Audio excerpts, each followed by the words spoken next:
when you look out at the Earth from that altitude, what strikes you is the incredible beauty of the blue of the oceans, the white of the clouds. So that's just breathtaking in itself. And of course, you look out in the space side, you can see the stars and the moon, and nothing looks bigger looking out loud on space. But still, the Earth it's breathtaking. Any word you pick out, breathtaking, beautiful, incredible, wonderful.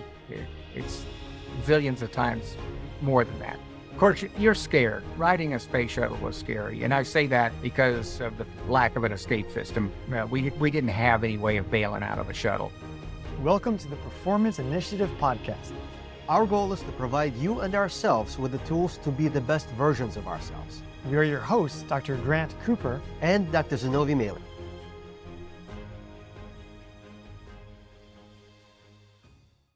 Welcome to Performance Initiative podcast. Well, we just wrapped up a conversation with Mike Mullane. Mike is an amazing guy. First of all, he was an Air Force aviator flying combat missions in Vietnam. He goes on to be a decorated astronaut. He's been inducted into the International Space Hall of Fame. He's the recipient of many awards, the Air Force Distinguished Flying Cross, the Legion of Merit, and the NASA Space Flight Medal. He wrote a book, Riding Rockets, which is a memoir, which is both funny, exciting, and there's a lot of takeaways that we can all use in our own lives about how to be a better leader, a better person, a more resilient person. There's just so much in this conversation for everyone. Absolutely. Wonderful, wonderful storyteller. And this podcast is it was fun to record. Hopefully it'll be fun to listen to with a ton of takeaways. There's a lot for everyone in this podcast. And I'm sure everyone's going to enjoy this one. Well, Mike, thank you for taking the time to have this conversation.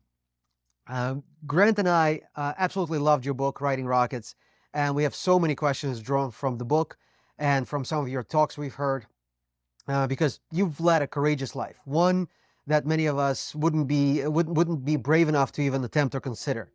You played with homemade rockets, endangering yourself and your family at times. Then you were a naval aviator in Vietnam. And of course, I was an Air Force aviator. I'm sorry, Air Force aviator. My apologies. It is important, definitely, as you talk about it in the book, of how important the politics of that were. And then NASA astronaut. And Grant and I, of course, think of ourselves as fortunate to be able to have this conversation with you. And also, we've been fortunate to have on this podcast to speak to people that have been in combat through either Navy SEAL teams or otherwise.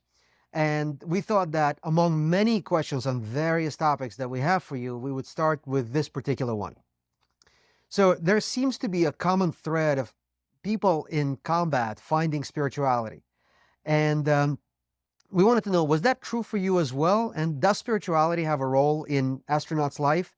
And before you start answering that question, in the same vein, when you get up there into the orbit, and you see your home planet suspended in this unimaginable vastness, does this perspective make you feel closer to God or spirituality, or further from humanity and closer to that scary void? Okay, well, let me start. There's a lot of questions in that statement, so you might have to lead me through them. But the first one was about the combat experience and the spirituality of that. The short answer to that is no. Combat experience did not somehow, whatever you define spirituality as. And the reason I say that is combat is different.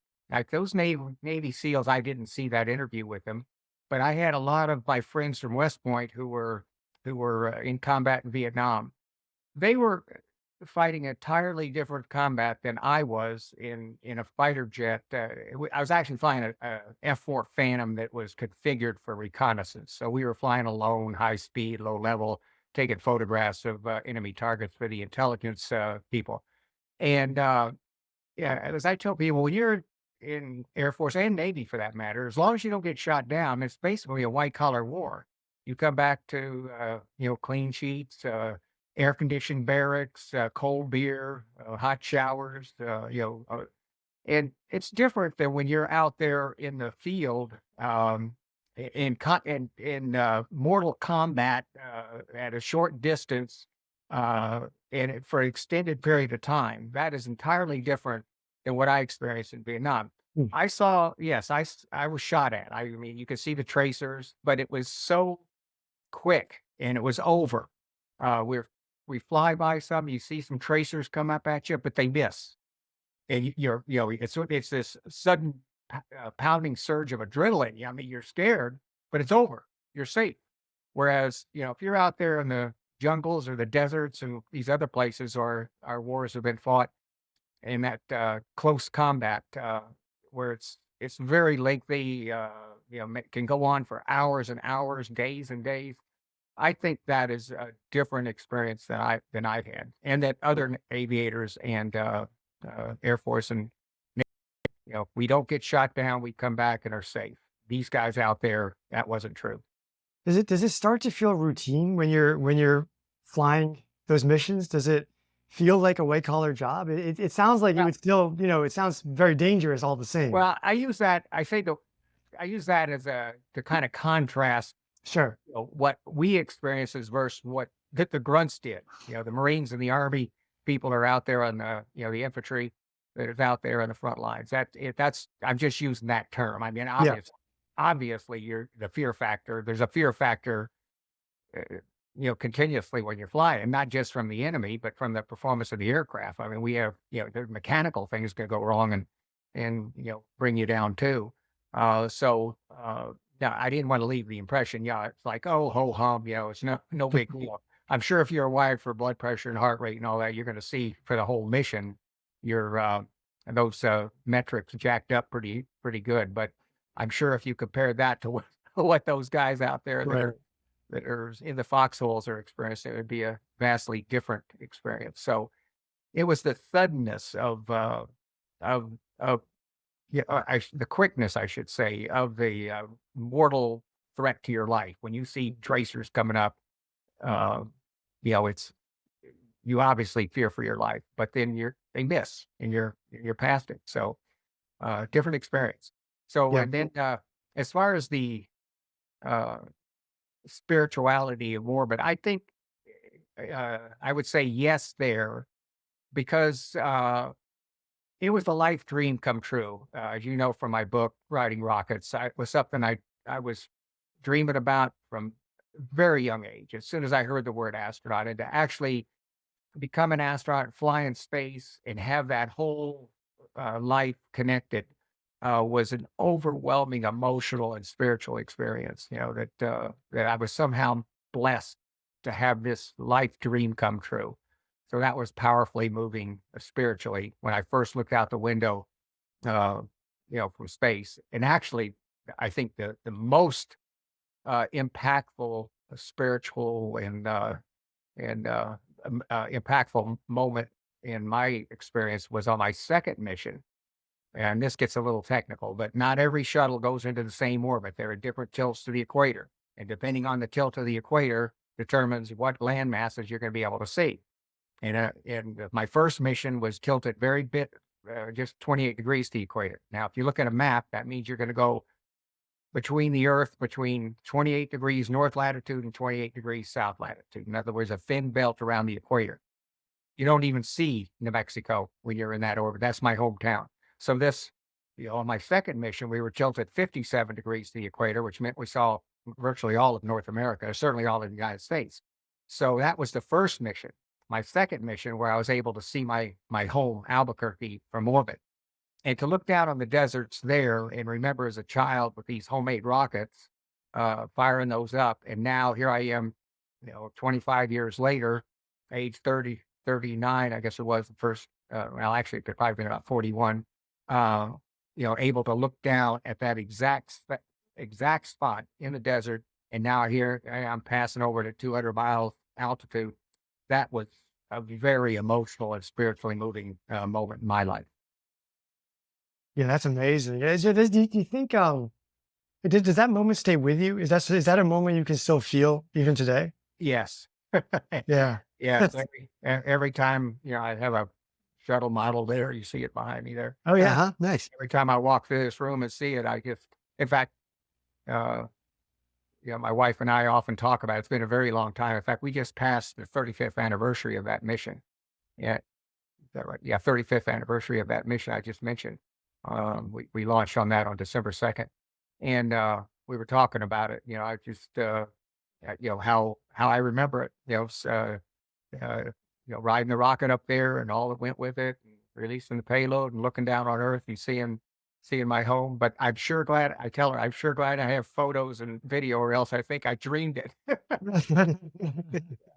No, it does remain. It's one of those memories that will be forever with you. Yeah. It sounds like a big part of that is obviously this fulfillment of a life dream. I mean, I would think like part of that is I imagine anyone who's devoted themselves so much to one purpose and then reaches that purpose, and especially when there's this, this moment where it all comes together, and you can even maybe look back in the audience and see where you were sitting when you were thinking about being on stage, or even more dramatic, being in space. Um, and I understand how that alone has this spiritual, there's this very deep meaning. I wonder, is part of it also like I'm trying to understand when you look back and you see this blue marble floating there, in this vast void, does that make you feel also somehow spiritually connected to everything? Does it give it a sense of purpose, or does it make you feel like, oh my God, like there was just the story that you were telling me, we were Captain Kirk went up with Bezos, right? Yeah. Shatner. Yeah. And he came down and he came down thinking, we really have to take care of this planet, right? Because it looks so fragile. What was your experience like with that? Well, first of all, make sure everybody understands perspective when we talk about low Earth orbit, looking out at the Earth. Many people think of the Apollo 8 photo of the blue marble, as you mentioned, Earth floating in the void of space, that photo taken from the moon, about a quarter million miles away. A lot of people think that, and that is not true. In a shuttle space station, uh, we're orbiting very close to the Earth. We're only up anywhere from, well, maybe 120 to 400 miles. In fact, no 400 miles. In fact, the space station has never been above 400 miles. So when you're that close to the Earth, your horizon is about 2,000 miles away or so. I mean, you see the Earth is curved. You can see it's curved, but you cannot see it as a complete ball because you're just too close to it. Of course, yeah. So, just wanted to make sure we're No, yes. Yeah, thanks. perspective. But still, when you look out at the Earth from that altitude, and you see, first of all, what strikes you is the incredible beauty of the blue of the oceans, the white of the clouds, the dark of the like jungles are kind of a bluish hue to them, or kind of a dark grayish blue, I guess. But you fly over areas of Africa and South America, you see that the tans and whites of the sands of Africa, and even over to Mexico, we have some young lava flows here. They're very black against the desert. You can see those, and so you see that stuff, and uh, it's all beautiful. There's you can't see any garbage. Uh, you, it's just no pollution. Everything looks virgin and beautiful, and so that's just breathtaking in itself. And of course, you look out in the space side, you can see the stars and the moon and things. Although I want to emphasize to you, the moon and the stars are no bigger than you would see here on Earth, because we've only gone 200 miles closer to objects that are, in the case of the moon, a quarter million miles away or so, and then the stars are trillions of miles away. So nothing looks bigger looking out loud on space, but still, the Earth is it's breathtakingly beautiful. It's so trite to say that, though. It's so it just doesn't. No, it's I nice to remember, hear that actually, somehow. yeah, I remember laughing at the back in the days before Challenger was thinking that the shuttle was going to fly. All sorts of people, poets and artists, and all sorts of people. And of course, astronauts were no fan of that program because that meant a seat taken that we couldn't fill. So we weren't fans of it. But looking back on it, it might take a poet to better capture in words the incredible beauty that you see, because it's just not. It just you see any word you pick out, breathtaking, beautiful, incredible, wonderful. It's zillions of times more than that, particularly collectively, seeing the oceans and the clouds and the blackness of space. So, uh, anyway, going back to your question, I felt, uh, certainly when you could, by the way, you can see pollution there in certain areas. You'll see like erosion runoff coming out of, I remember Madagascar, they had some rainforests that were cut down there for timber or something. And the rains, it was I likened it to dropping a sickle on blue carpet because it was melting into the blue of the ocean. You could see the delta of dirt that was being washed away. And, that's human caused. And then you see a pall of smoke coming out of fires. You'll see that. So you certainly have evidence of human activity that's damaging the planet. And it comes home to you, hey, this, like Carl Sagan said, this is it. We don't have any place to go. And people that talk about colonizing Mars, I doubt that'll ever happen. And certainly, if it is, it's going to just be a small outpost of humanity. I can't ever imagine that we're going to have, going to displace millions of people to Mars. That, in my mind, I think that is way, way out in the science fiction. But it's it. This is it. The blue planet, the pale blue god, as Carl Sagan said. Uh, yeah, it's just, we really have to take care of it. No place to go. What Friends, we hope you're finding value in the content. If you're enjoying what you're watching, please consider hitting the like button, help us with our YouTube algorithm, consider subscribing to the channel, and turn on the notification button to stay up to date with everything going on in the channel. with as far as that question of spirituality, it sounds like the realization of your dream and just spirituality, it gives you maybe a different perspective, but you're not likely to find something entirely new, maybe a different perspective. So unless you bring it up there, you're not finding anything entirely new. I would say that's true because I'm a big hiker, backpacker, hiking into the wildernesses of the West, mostly New Mexico and Colorado. And when you go into the wilderness and you're up there away from everything, and I have the same sense of, spirituality, godliness, godless, God, godly, Godliness. Yeah. godly, not godless, but godly. Yeah. But that type of experience out there too, to see a mountain lake with a waterfall falling into it. You look around, there's nobody. Humanity's absent. No, it's like being in space. So, Mhm. it's. I certainly felt the same thing there that I feel in orbit. Yeah. Or felt in orbit. That's nice. Now, to become an astronaut, you have to cross this 50-mile threshold, right? That was from the book. We learned that you 50 miles from above mean sea level, right? Right.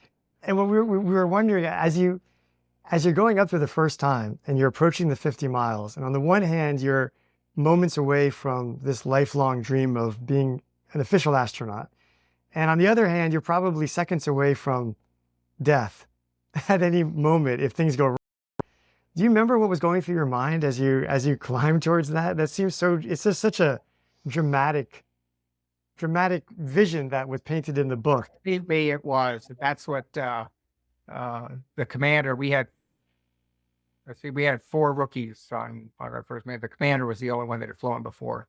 Hank Harsfield and the rest of us were all rookies. So we were all looking forward to hearing that 50-mile call. So he counted it down as we were getting up there. Of course, you're scared. Riding a space shuttle was scary. And I say that because of the lack of an escape system. We didn't have any way of bailing out of a shuttle. Of course, you're not going to be able to bail out of it in space or anything. If you have a problem in space, it doesn't matter what spacecraft you're on. You're really in serious problems there. But in the atmosphere, if you have a rocket explosion similar to Challenger, if you had an escape system, some type of ejection seats or pods or something, you might be able to survive. But shuttle didn't have any of that. And so that was a very uncomfortable feeling to strap into this incredibly complicated rocket on 4 million pounds of propellant and ride that into space. So fear is very, very high on shuttle launch. I will admit that. I suspect some astronauts won't, but I bet everybody is white knuckle on that ride. But in spite of that fear, when you start hearing the commander in this case calling off the markers, there's 40, 45, 50 miles. You hear an eruption of cheers in the cockpit, because now we're astronauts. But I tell this story in my Writing Rockets book, is that when I was sitting there's two windows on the top of the cockpit on the shuttle. There's the forward windows, the windshield that you normally see, but on the top there are two windows up there. And so you're sitting there, the shuttle's nearly vertical. It's leaning over to the east continually as it's flying up. But it's very steeply vertical. But you're sitting underneath that, you're strapped into your seat, and you got this helmet on. And I remember thinking, if this rocket blows up right now, before I ever was able to look out the window and as an astronaut, I would never have that memory, even for a short time, obviously. So I craned my neck and leaned back and looked up under the G forces. Now you got G forces on you too, and so I could see out the overhead window, which now, because we're going into orbit tilted upside down, I'm able to see the Atlantic Ocean and this pinpoint of clouds down there. I was probably about 30 miles up or so when I was doing this. And I remember thinking, after I got a glimpse of it, it says, well, at least now I have a memory of being very, very high. Right. So yeah, that call of 50 miles was really, it broke into cheers. And the other time you break into cheers is when we reach orbit. I mean, it's called MECO, main engine cutoff. We have, the instrument showing, when we're going to actually achieve orbit, or while the engines are running, and the commander would count down to that too. It's a little over 25,000 feet per second, and we had a tape that was showing our velocity in feet per second. So he was calling out on that 24,000, 24.5, and 25,000 in change. And at that point, the engine's cut off, and so now you have all that fear factor associated of all these power plants working behind you. That's what you worry about, is an engine explosion or a turbo pump coming apart or something like that. And that's all behind you now when you hear that MECO call. So there's a big cheer when you get into orbit too. Wow. Technically, you're not in orbit at that point. We intentionally shut off the engines. It was designed this way a few seconds earlier, or a couple hundred miles an hour short of orbit velocity, or maybe 100 miles an hour short of orbit velocity. But you're not in an orbit at that point, because the big gas tank was jettisoned, and they did not want to take that into orbit, because then they don't know where it's going to come out of orbit. They shut down just short of orbit speed. It's like a ballistic missile and they know very precisely where it's going to land, and it's going to land out in the Indian Ocean. It'll burn up most of it, but the pieces that survive will land in the Indian Ocean. So that's why it was, I say, Right. if we're not quite in orbit. And then we had two engines, not the same ones we used with that gas tank, but we have two engines in the back of the shuttle that burn a different propellant, and it's not the liquid oxygen, hydrogen that they had in that big orange gas tank. It's called hypergolic propellant. But anyway, we fire those for about 2 minutes or so to pick up that little extra bit of speed to push us into our final orbit. But we are all cheering when those main engines shut off, I'll tell you that. Wow. Yeah, I can imagine. Sort of. Speaking of countdowns, as we started the podcast, there was a countdown before we got into it, and you started to mention a story about a countdown before. Could you tell us that story now? Yeah. I was very early in my astronaut career. I had not flown in orbit. I wasn't officially an astronaut at that point, right?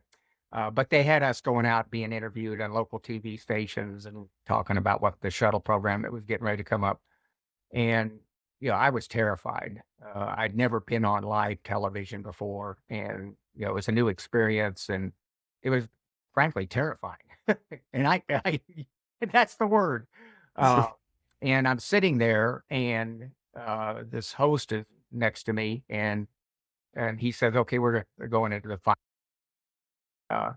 They have a guy behind the camera doing this, to let you know you're going to be on.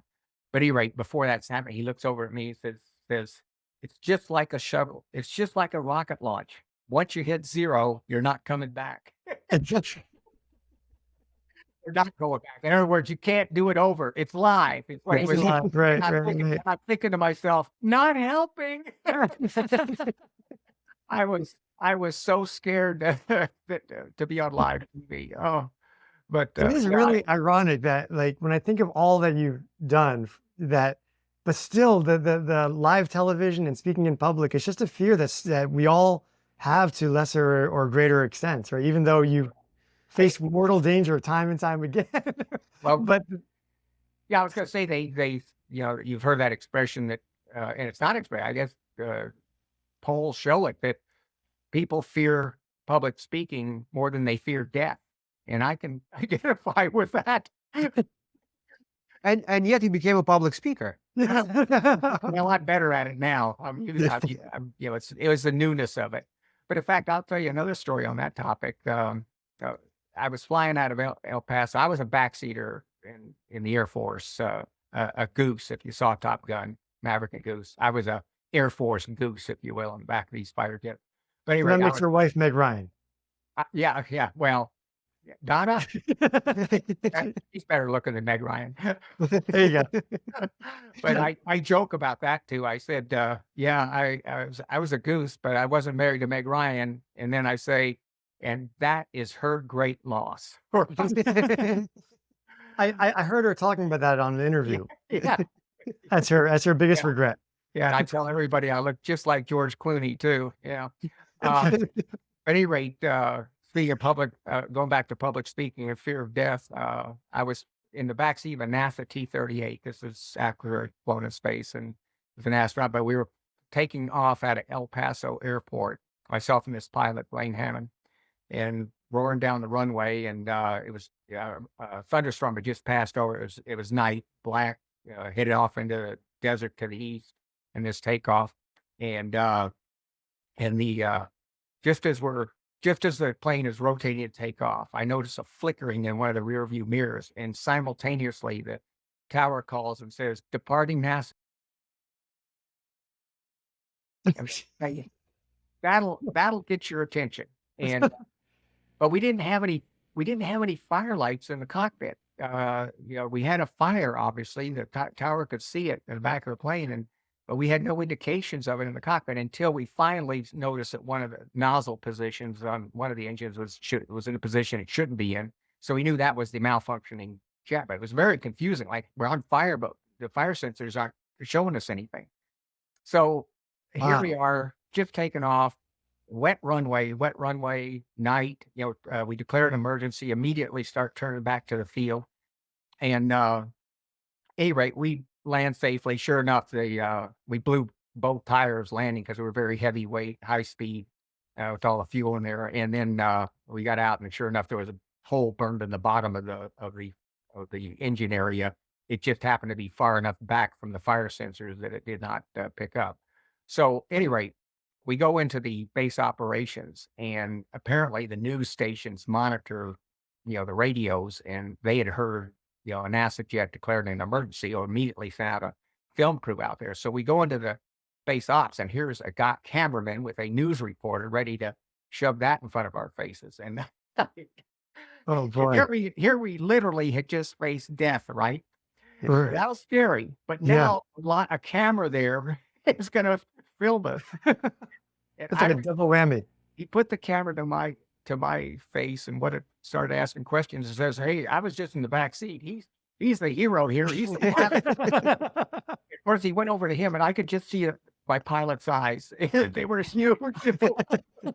I guarantee if you would have had a heart rate on him, blood pressure on him, it would have been higher in that instant than it was out there flying in that jet that was burning behind him." Yeah, That's it. Yeah, he did a great job of bringing that jet back. I mean, he really did. Just great landing in some tight circumstances there. That's it. He'd probably choose to be back in that jet and in front of this camera, right? Yeah, I tell you. And I think most astronauts are like that. Most of us were fearful of cameras.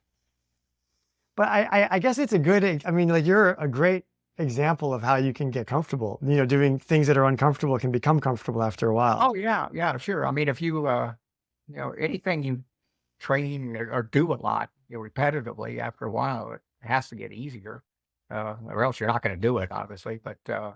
yeah, it's and the thing too, though, when you're speaking publicly, you know, people are hearing what you're saying. I always worry when you're being taped by the news that they're going to take things out of context and embarrass the heck out of you. Yeah.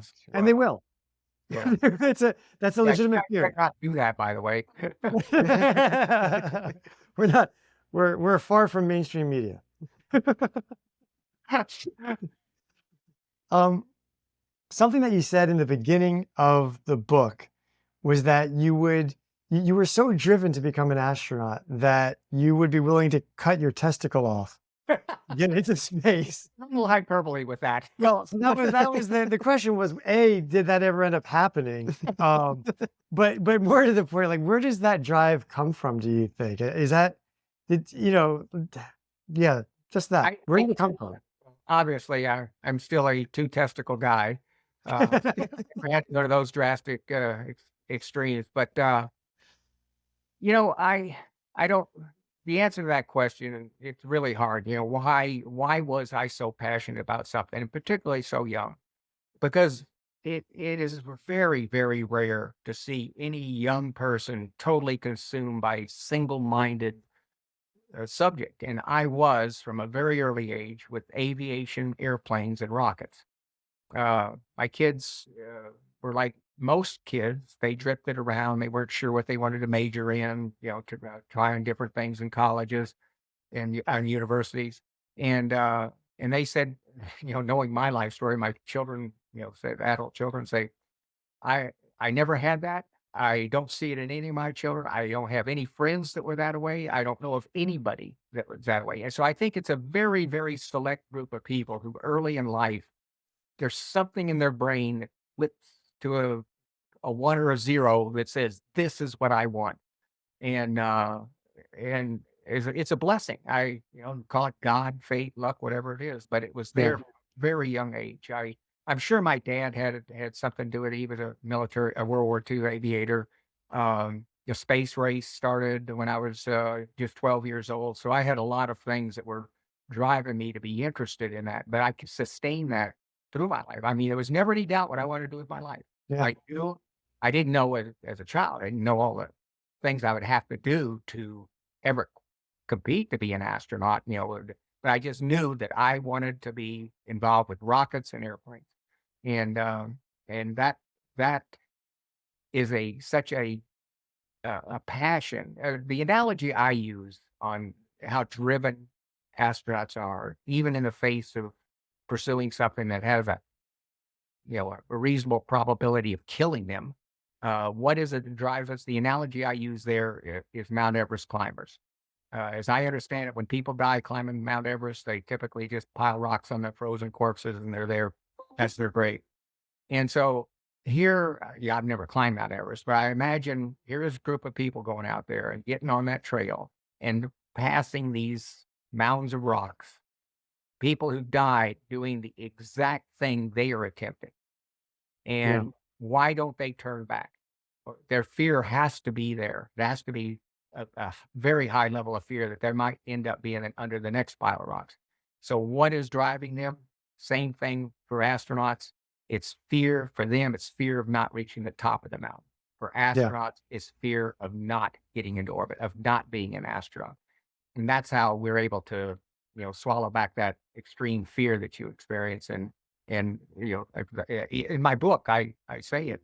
If for rookie astronauts, if God opened the side hatch as you're getting ready to blast off and said, "Hey, there's going to be a 50-50 chance you're going to die on this mission, and you can get off now if you want." I doubt many rookie astronauts, you know, people who hadn't flown yet. Right. I doubt many would get off. I think you'd say, "Hey, I'll take a roll of the dice." You know, it's that Yeah. important. I'd rather die trying to be an astronaut than walk away from it. You know, that type of thing. And that's the same thing for those Everest climbers. They'd Right. rather die trying to climb to Mhm. the top rather than turn around and walk back. All the Uh, chips are in. Yeah, that's the best analogy I can use for that. I'm not sure I answered your question on that. No, no, but is that true for most of the astronauts, or maybe all of them? Did they all It, feel that at such a young age, or uh, did they come to it later? Do you think, or I've seen some of their bios, and the answer I would be there. Yes, they had very, very early uh, interests and passions about aviation and uh, aim their aim their life toward it. yeah, Um, you know, I suspect some. No, I suspect some just were not near as driven as others, but there obviously has to be some significant component of having that passion there, to be yeah, able to swallow back that fear. You got to Yeah. be wanting to do it. I don't think anybody wakes up and says, "Yeah, I never thought about it. But yeah, I guess I'll go ride this rocket today." It's yeah. It's interesting because a lot of SEALs say the same thing, that it was something hit them when they were 7 or 8 or 10, and they saw something and they just said, "That's what I'm going to do," and yeah. they never deviated. Well, I look back on my life, and there was a nexus of events when you're a very impressionable child. I think I read once that the place in our lives that we are most influenced toward a future is like fifth grade, sixth grade, somewhere in That that makes area. sense. I I don't know how they calculated that, but I could certainly identify with that because you know I I I had so many things simultaneously happening. Uh, uh, my childhood was going to movies that were, post World War II, were about the heroics of our airmen in World War II. So I'd be here on a, maybe a 6, 7-year-old kid sitting in a Saturday matinee watching John Wayne fire, flying a Corsair and shooting down Japanese airplanes in World War II. So there's the flying element there. Wanted to be a fighter pilot. Then Hollywood started churning. Hollywood had a huge influence on me when I was young because they started churning out these movies on astronauts going to the moon. There was the famous 1950s movie Destination Moon.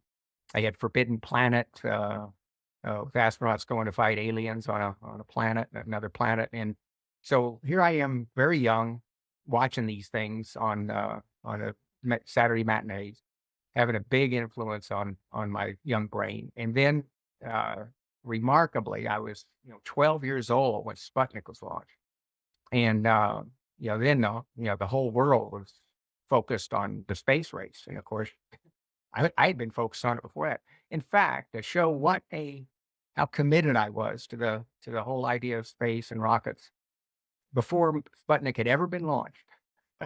I remember in about 1956, so I was probably 11 years old or so. I was eagerly looking forward to 1958. And the reason is because they had announced, on the news, I heard about it, the 1958 would be the International Geophysical Year, IGY. And I was all into wanting to IGY because they talked about how they were going to be sending up these balloons to 100,000 feet with special instruments on it. They were going to do sounding rockets. Nobody had launched into orbit yet, but they did hint that someday somebody was going to be able to, orbit. But it was all about flying higher and higher in the atmosphere with balloons, with rockets, with rocket planes that NASA was developing. So here I was, a kid that was totally devoted, Right. Not looking forward to the World Series. right, passionately looking forward to the IGY. Right. And let me Well, tell you, there's chicks of the 1950s did not dig that type of kid, right? Yeah, I just joke about that. Yeah, I told that to my son-in-law one time about being so passionate about it. He made me laugh. He says, "Yeah, I hear it all the time. Where were you when the IGY?"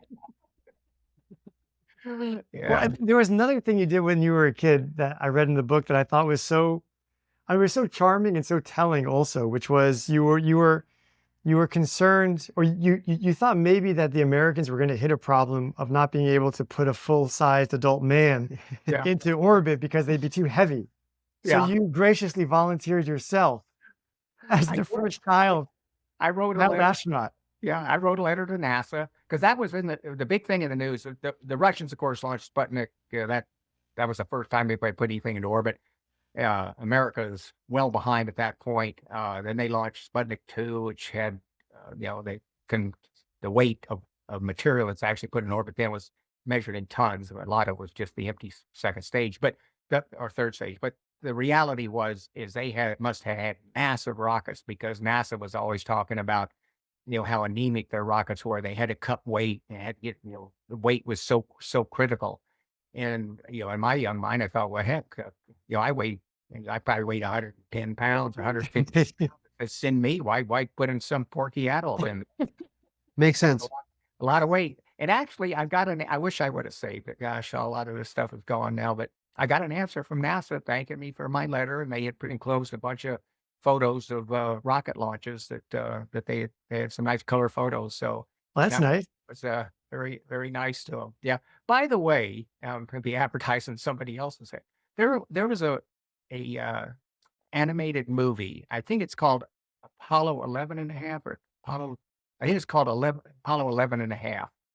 It is really good. It's an animated movie, and it's basically a kid like me dreaming of flying in space, and it, it's like a kid growing up in the same Right. time in the '60s with a father similar to mine. It is really good. I would It highly sounds like recommend. they owe you some royalties. Yeah, they probably should. But I remember my son saw it first and said, "Dad, you're going to like this." And I thought, an animated movie, I can't. Yeah. I But never heard of it. Apollo 11.5. Let's check it out. I think that's what it was. Basically, what it is that NASA. I forget exactly the plot being, and it's the kid ultimately. I mean, it's a dream of his, right? I mean, he's growing up, but you see these flashbacks to him as a kid, and Yeah. experiencing this, and but it's that they needed him to ride into space because everybody's too heavy, so he's got to step in there. So That's yeah, your I wasn't the only kid dreaming about that. I don't. I That's really great. enjoyed that movie. That's great. Do you think if you hadn't found space, if somehow space weren't so popular at that moment, do you think you would have found something else that you would have been that driven about, or did it have to be space? Well, I think in my mind, yes, it would have been. It would have been. I would have been in the world of aviation and space for certain. I knew that. I mean, there was nothing else that interested me. I didn't have any passion about anything else. I mean, obviously, I had to learn that hey, you had to get degrees, you had to have this math background, you had to do all of this. But Just all that in service of the goal. yeah, right. But yeah, I can't see myself ever having any interest beyond that. Just none whatsoever. There's a question that it's a little leading because I heard you talk about it in one of your talks to the Firefighter Association, I think. But the question was, um, were you destined to be an astronaut, or was that more, or is it more a story of resilience and courageous leadership? Well, I don't. We start talking about destined. I mean, let's face it, there's 1,000 men my age who had the same passion, and I was fortunate enough, blessed enough, lucky enough, whatever you believe in, to get selected. Uh, I mean, I don't think I was stamped. Oh, yeah, this kid's definitely going into space. Uh, um, but I guess you make your own destiny to a certain degree. I mean, I started getting the degrees and everything that I needed to fulfill interest in rockets and in flight. So in that regard, you make your own destiny. But yeah, That's kind of the thing I heard you say was that, it was really just a testament to your drive and your relentless. well, that certainly, and again, I will use that term. At some point, you got to make your own destiny, and by the hard work of studying and going to the schools and sacrificing weekends and sitting and hitting the library. But yeah, I lost my train of thought here with that destiny topic. And oh, yeah, I remember now.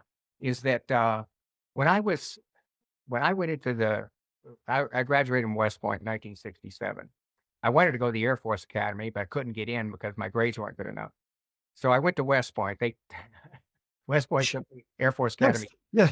Um, Yep. but when I graduated, I took a commission in the Air Force with the dream of being a pilot, a test pilot, and of course, astronaut was hanging out there in my uh, far back of my brain. And but when I took my flight physical, my eyesight was too poor to be a pilot. They had some restrictions on that. So that was a crushing blow. I ended up in the back seat as a goose, as I said, in fighter type aircraft, which I enjoyed thoroughly. But the point is, at that point, and that was 1967, there was no hope of being an astronaut because NASA only hired test pilots to be astronauts. And you had to be a pilot to be a test pilot, and I wasn't a pilot. So that door slammed shut right there. But as I was going to do my best at everything. I had this work ethic like that. I am going to do my best, and I knew I had to get these advanced degrees and everything to continue into the industry of space and aviation. So I did my best for 10 years as a backseater in Phantoms, and then I went to get a graduate degree. 6 years out of West Point, got a master's degree in aeronautical engineering. And then went to the backseat course at test pilot school. They had a course there. And all of these were difficult and took a lot of work and effort to get through them and to do well in them. And I did do well in them. But all of this had, in my mind, did not count to be an astronaut because NASA was not selecting anybody pilots or pilots for astronauts.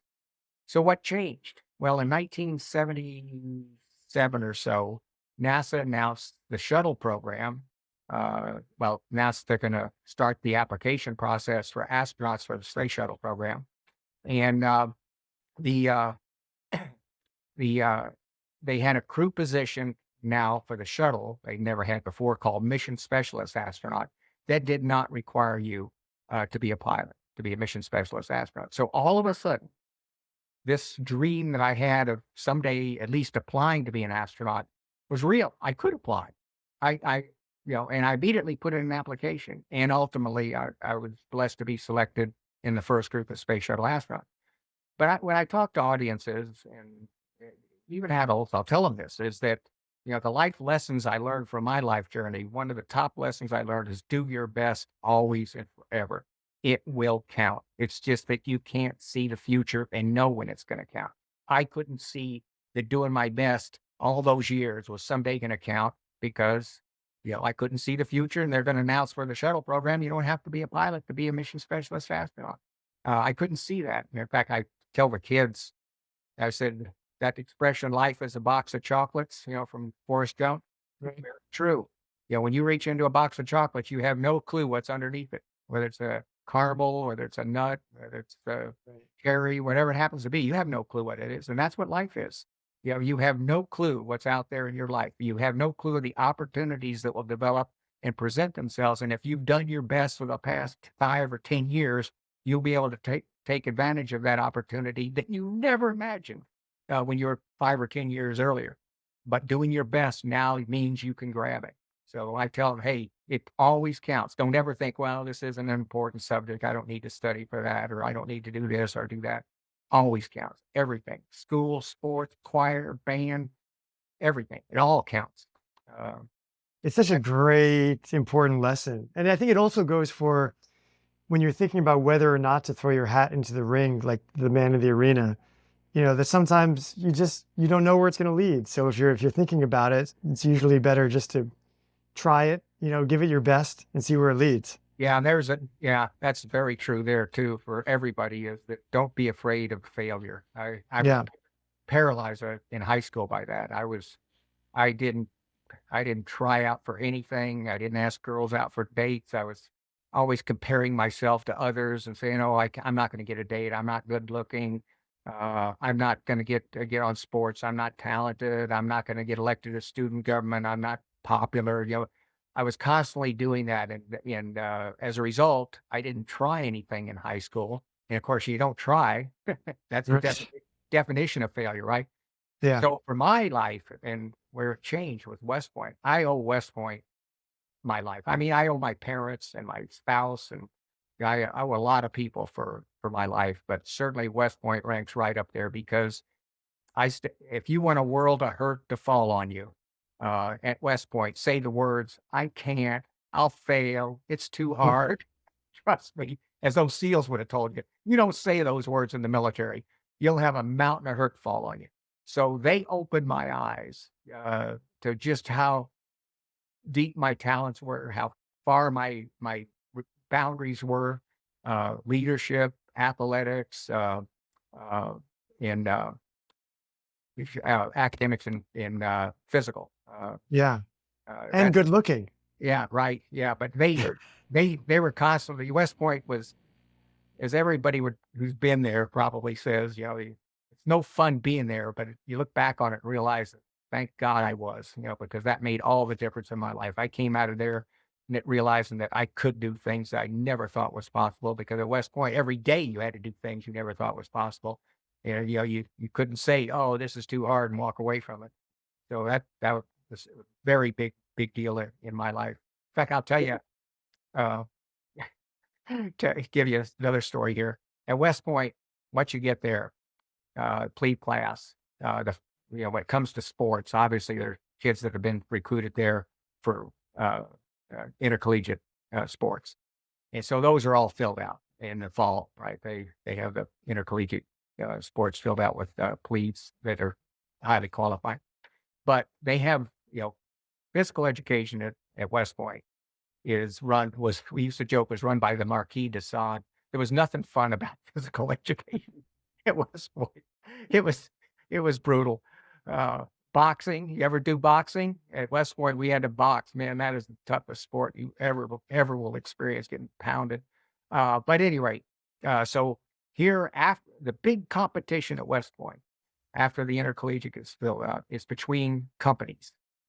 We had companies of about 100 men of all classes, plebes to seniors, and it was inter company competition in the sports. So we had football and we had soccer and lacrosse and all these other sports, and they wanted the upper class wanted to get the plebes who were really good in those sports, but not good enough to get to intercollegiate level. They wanted them on a company team. So they had us all lined up early on out there in the fall, lined up, in a line that plebes in my company, and the upperclassmen is going down the line looking at every one of us said, "Mr. Smith, what did you do in high school?" Referring to sports, and you'd hear, "Sir, I was all conference fullback." Okay, he's on a football team. You hear it, and he goes down. "Smith, what do you do?" I said, "I was all district, soccer or lacrosse, whatever." It goes down. Finally, gets in front of me and says, "Mr. Mullane, what did you do in high school?" "Sir, I did nothing." And this upperclassman says, "We have a volunteer for the cross country team." 'Cause nobody wanted to be on cross country. Well, so I ended up on cross country. I had never run a mile in my life, but I found I was good at it. I was really good at it. I was really legging it out and placing in some of these intercompany meets. So, like I said, Wow. at West Point, they open your eyes to what you're truly capable of doing. Yeah. Long story. Oh, that's great. And was that challenges physical, both, and academic as well? Academic, oh my gosh, yes. We had we were tested every single day in every subject, particularly plebe year. I mean, later actually in every year, but it got a little bit looser as you got into certainly your senior year. But it was a wonderful education. We had very small classes. I don't think I ever had more than a dozen kids in any class, and the professors were all active duty military. We did not have civilian professors. They all had advanced degrees in a particular subject. And I emphasize this. It's very important to understand this is that these guys, their careers depended on how well they taught. And many a time I'd be sitting in the class, and the dean of that class, whatever the study, the dean of math, the dean of the history, whatever it is, would be in there grading the instructor. Sure. And as a result, we had very, very good instructors and very dedicated because their careers were on the line. And you had, for example, a math class and like plebe year, they had blackboards all around the room, and they had shades like window shades that you pull down. And before we got there, the professor put a question up behind his shade, and you go march in, you stand at attention, take roll, and then the next command would be take boards. And what that meant, we all went to our backboard and opened the shade, and he would open his. There'd be a question, geometry or whatever question it was up there. We had 5 minutes to write the solution to. And if he ceased work, you stop, you'd walk around grading everybody, and then start on the lesson for the day. Every single day. Every single day. And, Yeah, and, and really, like, and it's that's so how different from most universities where you're kidding. professors are, it's the professors are usually the teaching is something they have to do, but Yeah, it's not but something that their career depends on. And so yeah, luck of the draw. these guys, like I tell my kids, my son went to Notre Dame, and they're big on, everybody talks about student athletes, student athletes. I said there are no student athletes except at the military academies, Air Force Academy, West Point, probably Coast Guard too, and the Naval Academy.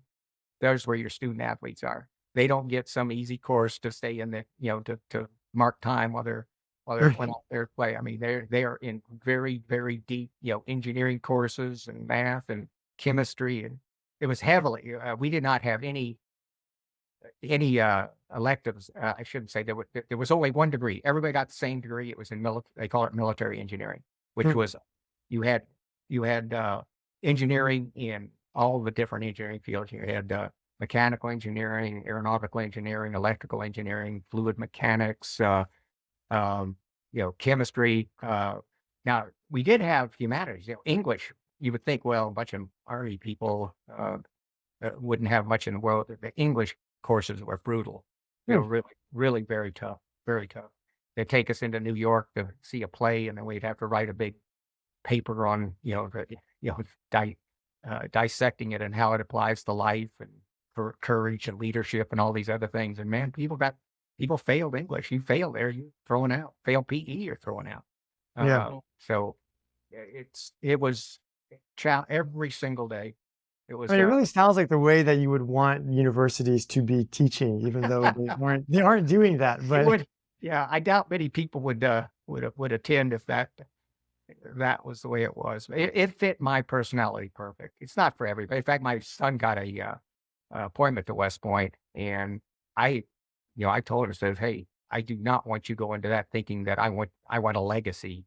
So I said it's not for everybody, and frankly, I didn't tell him this, but in the back of my mind, I was thinking, I don't think it would help you at all, because he was born a natural leader. He came out of the womb, he zoomed to senior class president, and, what are those, some of the other, I forget, they take the kids to leadership courses and stuff, some of the ones that are the highest in their classes. So I couldn't see that West Point was going to make him anything. right. He was already there. So, but anyway, he went up there. But it's a great point that there's no perfect school. There's just matching the right, the kid to the right school for that kid. It fit me, and I needed it. It didn't fit him, and he did not need it. It's basically what. So, but I made sure I said, I'm not. You make your own decision on this. I don't want you thinking I want a legacy here. Right. And he made the right decision. Yeah, that's great. Yeah, he went. Something that if we could so I'm going to pivot a little bit. Something that I was really curious about, we were talking about it, is after you go through all of this and you make your first trip into space and you come back and you've had this amazing journey, how do you deal with, the letdown of the adrenaline after that? I think there was a quote. What was the quote? The post-flight depression that you mentioned in the book, that initially you're shaking hands with presidents and flying in orbit. Next thing you know, you don't have an assigned parking spot. Yeah, you don't even have a parking spot. Yeah, have to park way out in the boot.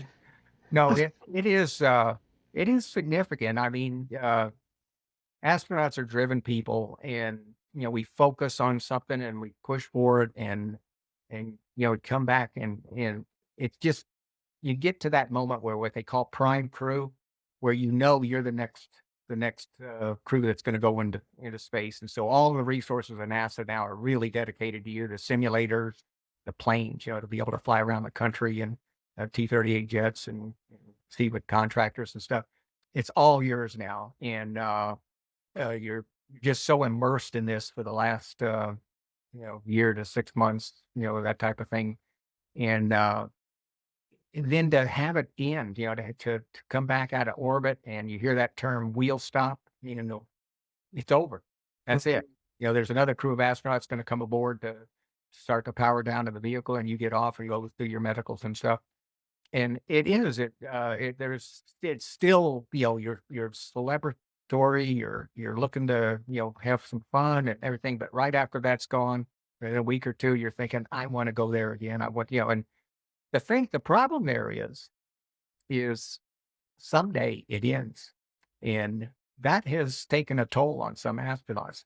Uh, in fact, Buzz Aldrin wrote a book called, I think it was Return to Earth, I think is the name of it. But he talked about his descent into alcoholism and some other depression and issues that he was facing after he got back from Apollo 11 because of the reality that, astronauts are always looking for that next rung, Right. climb higher and higher. Now you get up in orbit and you're looking up and there's no rungs above there. There's nothing up there, right? So now you got to go back down. And that can be damaging to your whole sense of worth. Hard to believe. But, Absolutely. Your I can- identity. now I certainly suffered, doubts about my decision to leave NASA and just in fact, I told my wife, it was such a torment. First of all, I'd flown 3 times in space. It was killing my wife. She wasn't ever designed to be, she's not into stress, believe me. But it was, it just seemed like the right time in my life that I probably ought to leave, but it was such an agonizing decision to walk away from it. And I told Donna, I said, I almost wish the docs would find not something life-threatening, but in a physical exam and say, "Oh, I'm sorry, you're not going to be able to be on flight status anymore," and take the decision away from it. In other words, then, okay, I'm never going to fly in space again. Right. I'm out of here.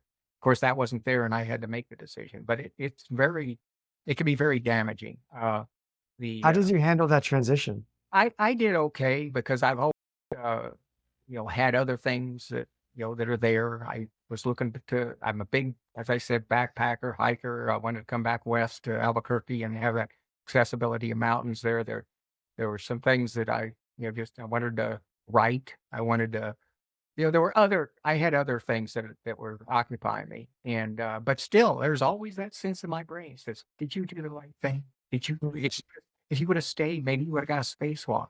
That type of thing. Spacewalk on my 3 missions. And, something like it just was always there. And Yeah. I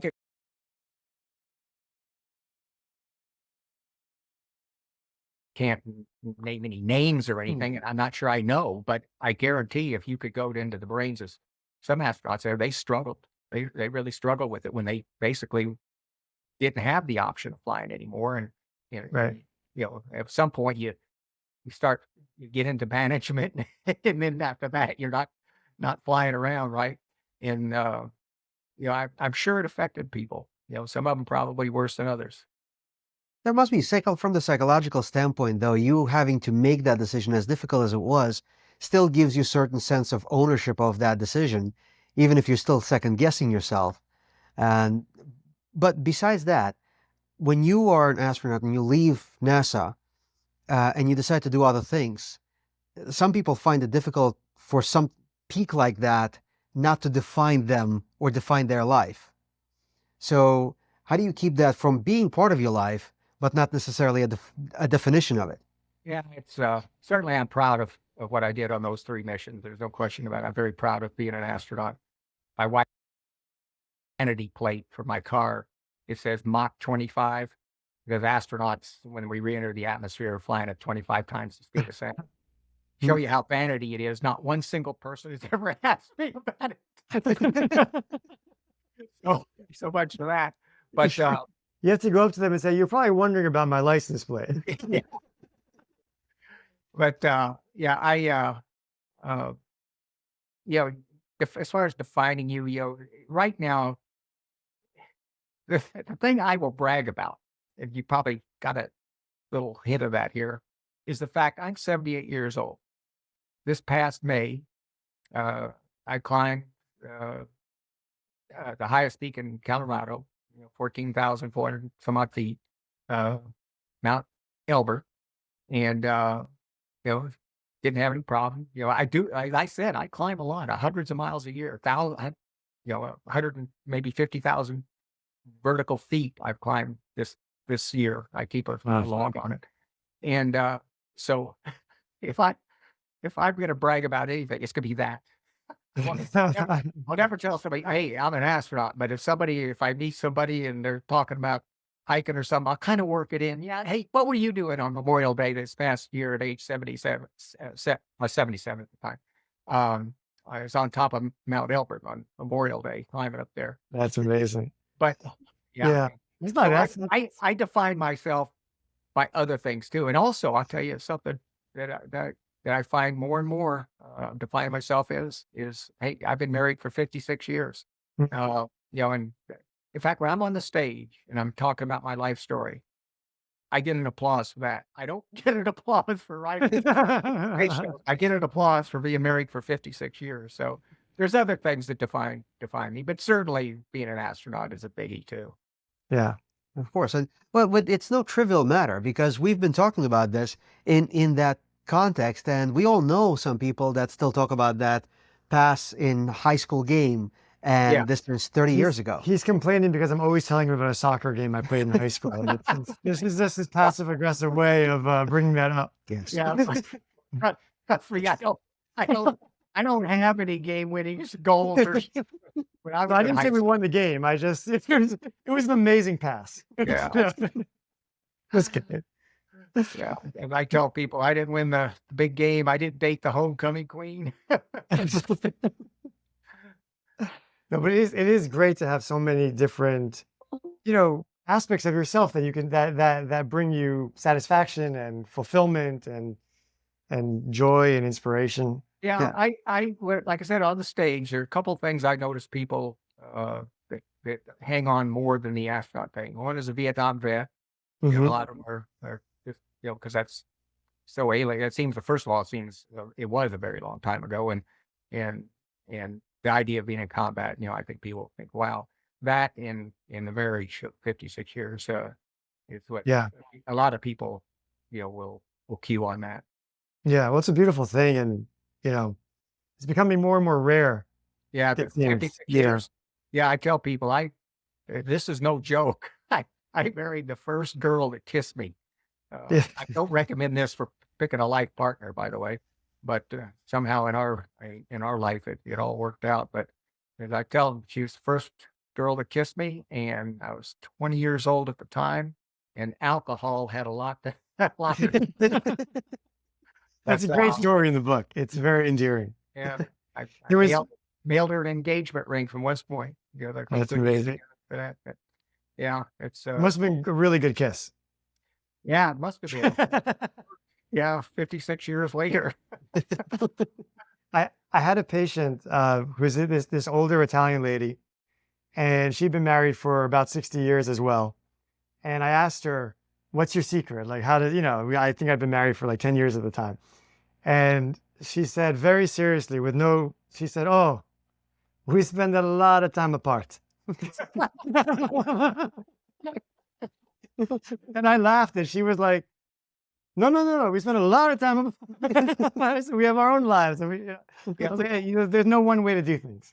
Yeah, no, it certainly that does matter. That at least if you aren't pushed apart by just the job, everybody certainly gives somebody space to do their thing. Like my wife isn't into the backpacking and hiking, but she doesn't have any problem with me going off and doing it, and I don't have any problem with her going off and doing her thing. So it's just allowing people to be themselves and not just a husband or not just be a wife. I'm sure has a lot to do with it. Yeah. Can I pivot? Yeah, do it. All right, Mike. This is going to be a little sensitive, if that's okay. Well, if you I can't- won't answer it if it is. Well, I was going to say, if you can't answer because the government doesn't allow you, you could just blink twice. That would be fine. That's the UFO question. I knew he couldn't answer. Well, we hear so much about, flying objects, reports of spacecrafts. I have to ask. It would be What's your take on all of that? Have you ever experienced anything like that? Well, If yeah. Yeah. I my answer to that question is I certainly believe there's alien life elsewhere in the universe, just by the numbers game. The enormity of the universe. When I don't know if you've probably heard this stat, maybe not, but there's 10,000 stars for every grain of sand on the surface on the planet. I never heard that, but that's Yeah, amazing. well, I didn't believe it until, I looked on the internet and they gave all, some scientists had on there the calculations. And actually, I still didn't believe it, but I went out to show how obsessive compulsive astronauts are. When I was down in Florida one day, I went out to the beach and scraped up some sand, and then I went into my room and I drew 1 square inch with a ruler on the paper, and I put some sand there, and I leveled it out until it was just one layer of sand. Yeah. And that sounds intimidating, but I took a toothpick or something and I counted them. And it wasn't that bad. It was like, I don't know, 200 or 300 grains of sand in this 1 square inch. And anyway, then I just took the numbers. I just kind of grossly calculated, okay, here are the continents, and you look at the perimeter, so you kind of measure beaches, and then say, let's say they're all 100 yards wide, which they're not, and you do all that numbers. I Mhm. think exactly. I worked it out, and I wasn't even close to the number of stars. It was a couple orders of magnitude off. I mean, there was clearly more stars than there were grains of sand on the Earth, and that just blew me away. So Yeah. just the numbers game tells me that, hey, there's going to be alien life out there. Now that said, I personally don't believe it has come to Earth. That's visiting us. That these UFO sightings are really alien craft. Uh, in my opinion, I think they would land and make a significant, unambiguous contact. And particularly skeptical of this recent surge of sightings, given all the drones that are flying around out there. Mhm. Also, now I'll tell you what I have where my argument here kind of falls apart is with sightings by those Navy fighter pilots and some other pilots that had gun camera pictures of things Yeah, that they were. that's Uh, that's hard for me to dismiss. I mean, I really trust a Navy a fighter pilot, a pilot, a military pilot. I really trust their opinions. Yeah, but still, I just kind of think with just so you many think it's drones. more like a drone Well, program maybe they're picking up. yeah, and here's what nobody has ever answered in the in those interviews that they had with these pilots. I would like to know if they were flying off an aircraft carrier where there were no other ships within hundreds and hundreds of miles, making it very unlikely that somebody had launched a drone in Florida. If they were off the coast of California and see something, well, some bozo high Right. school kid could be flying his drone out there. Hey, let's go look at the aircraft carrier, that type of thing. But if you're out in the middle of the ocean and you're seeing things like this, I'd sure like to know that, because that would be very, very tough to get your head around. But lacking that information, just my own gut feel is that they're not visiting Earth, because they would land and make a significant, unambiguous contact. That's just my Yeah. personal opinion. But Yeah. I tell people, nobody knows, so you can believe anything you want. You think you've seen them, been kidnapped by them, impregnated by them? I'm not going to say you haven't. But yeah, that's my opinion. Now, you asked if I ever had any doubts or any sightings myself. There was 2 times in my life that I saw strange things that for a moment thought, "Oh my God, they're right. They're here." Uh, is I was flying in the backseat of a T-38 jet, uh, we're flying east toward the Kennedy, at local midnight. We were like over Alabama. It was local midnight. We're up at, uh, 37, I forget, 30,000 feet plus. We're up there, droning along, local midnight, and I'm looking, just turned the cockpit lights off and was just looking up at the stars. And I had done that many times during the twilight, twilight before sunrise, twilight before sunset is where you can see satellites, because the sun's reflecting off them. The sun is set, so you're in darkness, but the sun is shining 200 miles up, reflecting off these satellites. You can see them as a point of light moving on. Hmm. So I'm sitting back there and see this incandescent white dot coming, over from, let's see, it was northwest to southeast over us. And I look at it and say, wow, that's a bright satellite. And then it dawned on me, it can't be a satellite. midnight. The sun is on the other side of the earth. There's no sun shining up there. And I thought, oh my God, this is it's an alien spacecraft because it was moving and obviously at a high rate of speed. It was very bright. And I called air traffic and I asked him if they had aircraft in the area. He says, nope, you're the only person I have in my sector. Nothing else up there. And I'm thinking, oh my God, what is this? And just then it burst into flames and started trailing some other smaller pieces. Turned out to be a re-entering rocket body that burned up. And I know that because, Wow. again, lesson in obsessive compulsive. The next day, I called, just, dialed Cheyenne Mountain. I forget what, one of the bases up there in Cheyenne, near there. Yeah, I'm an astronaut. I saw this thing. I was curious.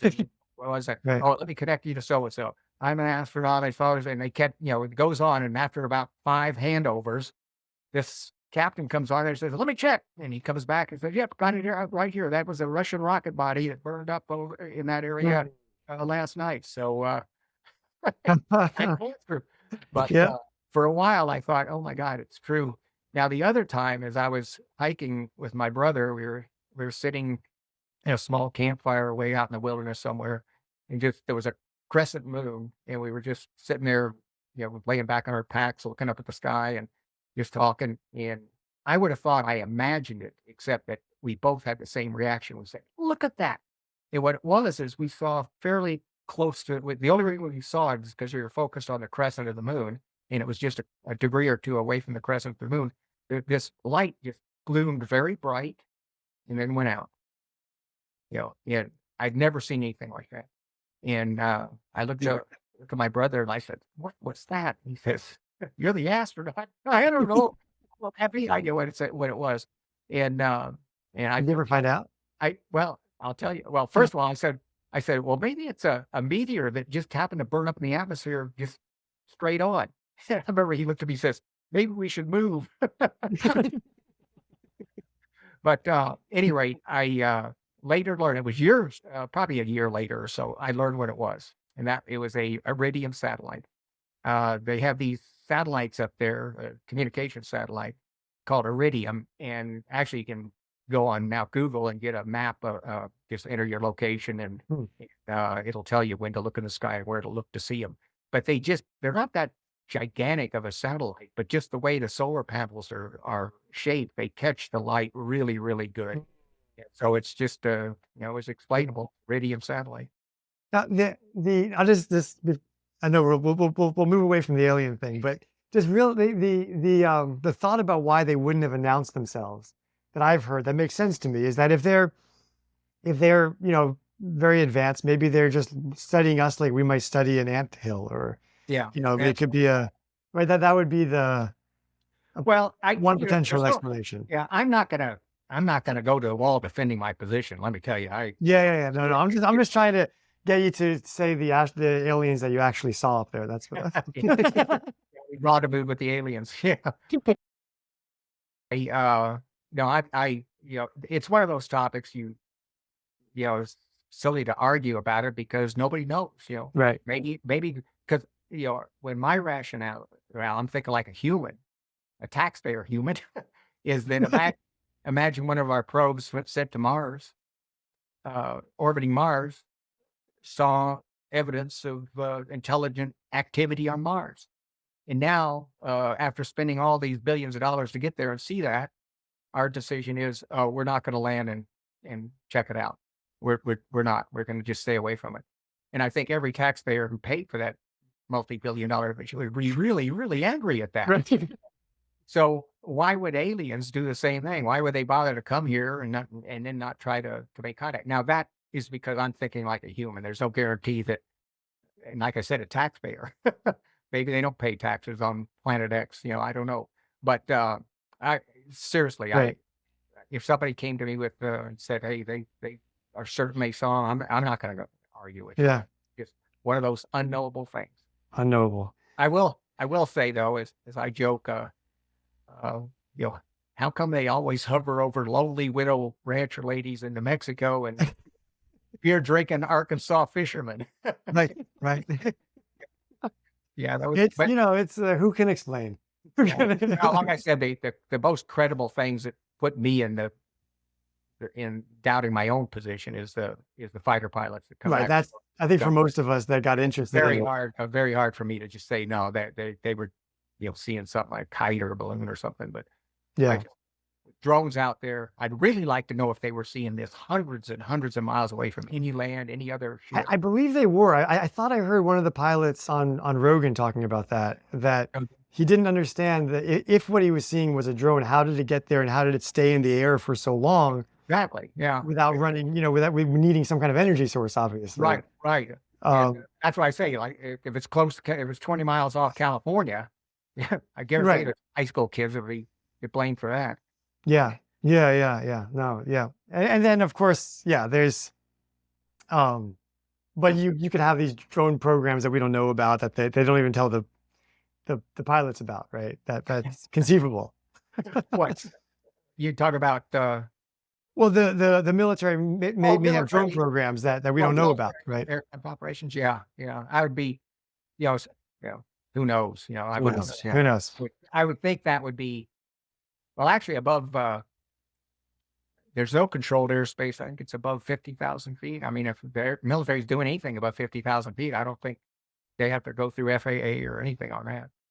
There's some, I know there's some altitude at which maybe it's higher, maybe it's 60 or 70,000 feet, but, you don't talk to ATC if you're a Hmm. YouTube pilot or an Yeah. SR-71 pilot up at 80,000 feet. ATC doesn't care what you're doing. There's no commercial airlines up there. Right. Can we Well, maybe pivot? we'll find out. Pivot Let's away. we'll pivot away from the alien life to something that's more applicable. We heard you speak about this, and we'd love you have great stories pertaining to this and great examples and takeaways. The normalization of deviance. Yeah. That's a topic that I talk frequently on because I do a lot of talking at high risk operations, companies that have high risks, employees, manufacturing, transportation, those type of things. Well, medicine, Medicine, absolutely. pharmaceuticals, spoken to a lot of pharmaceutical companies. But normalization of deviance is a term I picked up from Diane Vaughn's excellent book on the Challenger tragedy. And what the short definition of it is accepting deviance from best practices, in all metrics, but certainly safety. I mean, anytime you have best practices and you now deviate from them to accommodate a schedule pressure, budget pressure, and you get away with it, that is lodged in your brain, and you're going to be tempted someday to do it again or do it in some other area because there were no bad consequences associated with your initial deviance from best practices. And now you fall in this mode of it becomes ops normal. It's just normal to take the deviance until the point at which it no longer in your brain is deviant. It is the new normal.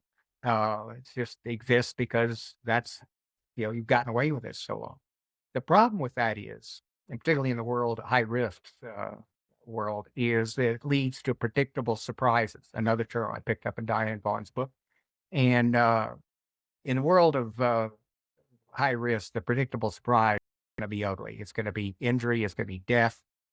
Then there's other consequences for companies that may not have that type of risk. It can be lawsuits, audits, company audits, or uncomfortable audits, those type of things. So bad things happen when you start normalizing deviance from best practices. And the Challenger tragedy is a graphic, a classic example of that because it was a predictable surprise precipitated by 4 years of normalizing deviance.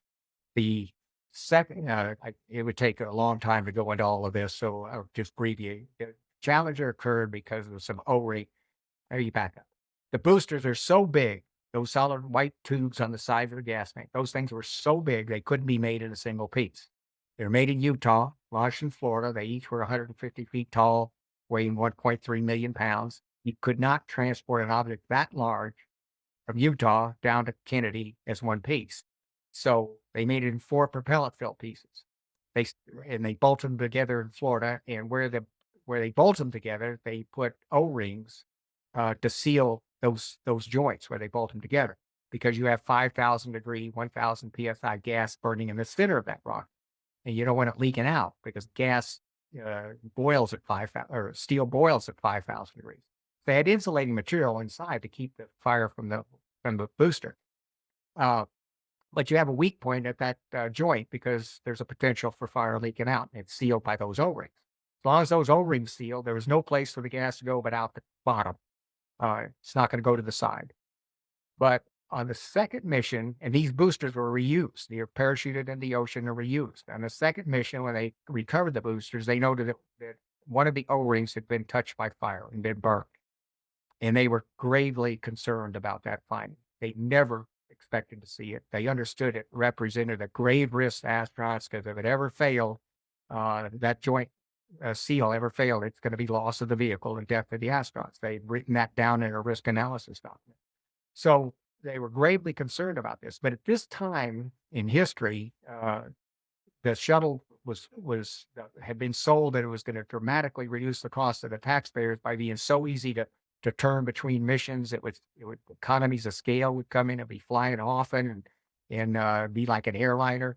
And so under that pressure, that deviance at that moment was accepted, and we moved on. Well, it turned out that was just the first burned O-ring, first O-ring anomaly of a dozen missions before Challenger. So it was repeated. People were repeatedly seeing that these O-rings were not functioning as designed.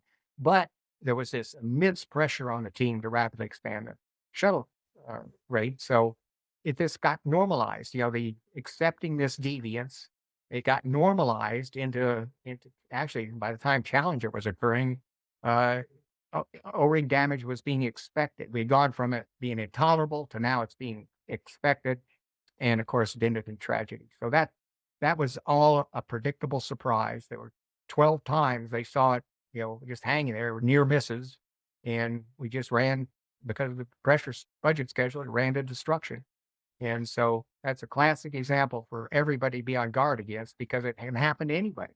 In fact, the point I make is that was the NASA Apollo team that was victimized by that.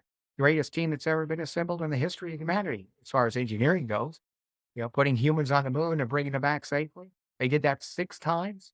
Greatest engineering and safety accomplishment in the history of humanity. And yet that same team was victimized by this incremental movement away from best practices. So it can happen to anybody, and they need to be ever vigilant to it. That's the message that the takeaway I have of that story was this: risk has no memory. I think we as humans, maybe you as doctors, might do some research on this.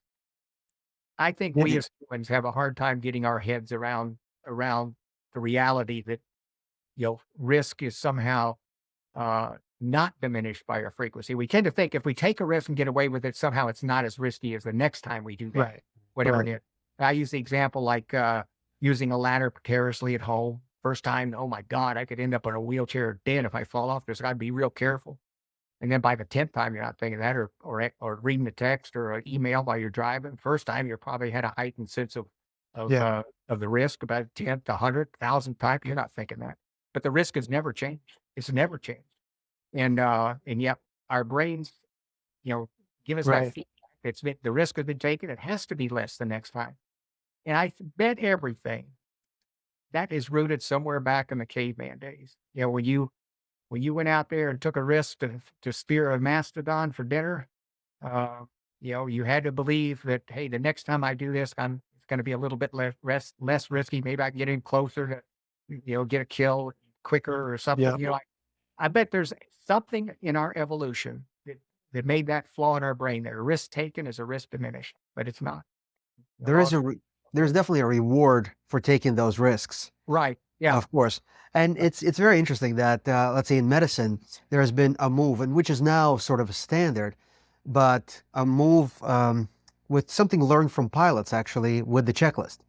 Yeah. And Atul Gawande, one of the surgeons, has written a book called, I believe, A Checklist Manifesto, and describes the fact that in surgical suites and before surgeries, there were never these checklists. And events like normalization of deviance, where you didn't check for missing the tool that could have been left in the cavity or a missing gauze. And so these we're operating on the wrong side. Operating on the wrong side. And these checklists have made a significant difference. And so there may be a way of utilizing a checklist to prevent this normalization of deviance. And that's what companies, the military, everybody does is they have checklists and be procedural. The second lesson in my, risk has no memory. And because it has no memory, procedural compliance should be religion. That's my second challenge. Procedural compliance. NASA had the procedure. They had the launch safety criteria. They had it all there. People have to go back to what they said they were going to do in situations that are very uncomfortable to face.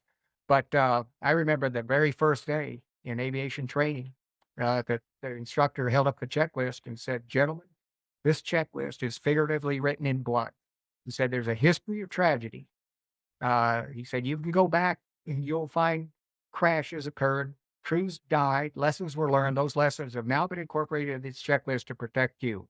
Follow your procedures. They're figuratively written in blood." And that is true. I tell people, I don't know, surgery. Obviously, I have no idea the risks in surgery. I have no idea the risks of nuclear power plant. I can imagine, but risks of some of these other manufacturing plants, but they're high risk. There's a risk. And I can tell you, I don't know, but they're figuratively written in blood. Yeah. There's lessons were learned in the past, and now those lessons have been incorporated at great expense of life and limb. Those lessons were learned, and now they've been incorporated into the procedures to protect you. So follow the procedures. Yeah, it's a great term also because it makes you kind of pause and, really soberly think about that, and not be too flippant with it because they are, right? It's hard lessons learned. Yeah, exactly. I mean, I tell you, in aviation, it's really, you read so many cases out there where people, did not do checklists. They had cases of people, they had a terrible tragedy up in Boston, Massachusetts area back in 2017, I think it was, maybe earlier, killed 8 people, I believe. And it turned out the pilots took off with controls locked. As they were roaring down the runway, went to pull back on the controls, they're locked because they hadn't gone through the checklist, unlocked the controls, ran off the end of the runway, killed everybody aboard. So, I mean, and that's not unusual. You'll see this in many, many crashes that are out there, and certainly in the light aircraft world where people go off and don't follow a checklist and end up getting killed, because they didn't. Oh, that's actually a good fly plan. Yeah. So there was something that you had mentioned also. You say plan your flight and then fly your plan. Yeah. And how do you reconcile that with the idea that also is in the military that no plan survives first contact with the enemy? Well, that's, there's certainly, you need a plan. The thing there is like at West Point, you're taught to adapt. In fact, that's one of the great warfighting, uh, you know, things that amplify the ability. Force multiplier, that's the term I was looking for. Force multiplier is being adaptive to changing situations. And that was always taught to us at West Point. It's taught in, I'm sure, in all military operations. You can't just depend on the original plan being in place after contact.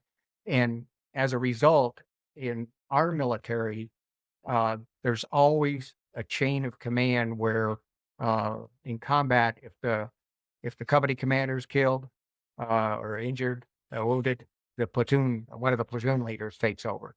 If that person goes down, then you have the first sergeant take over. Yeah, and they know they are empowered to continue the fight or continue whatever's necessary at that particular moment.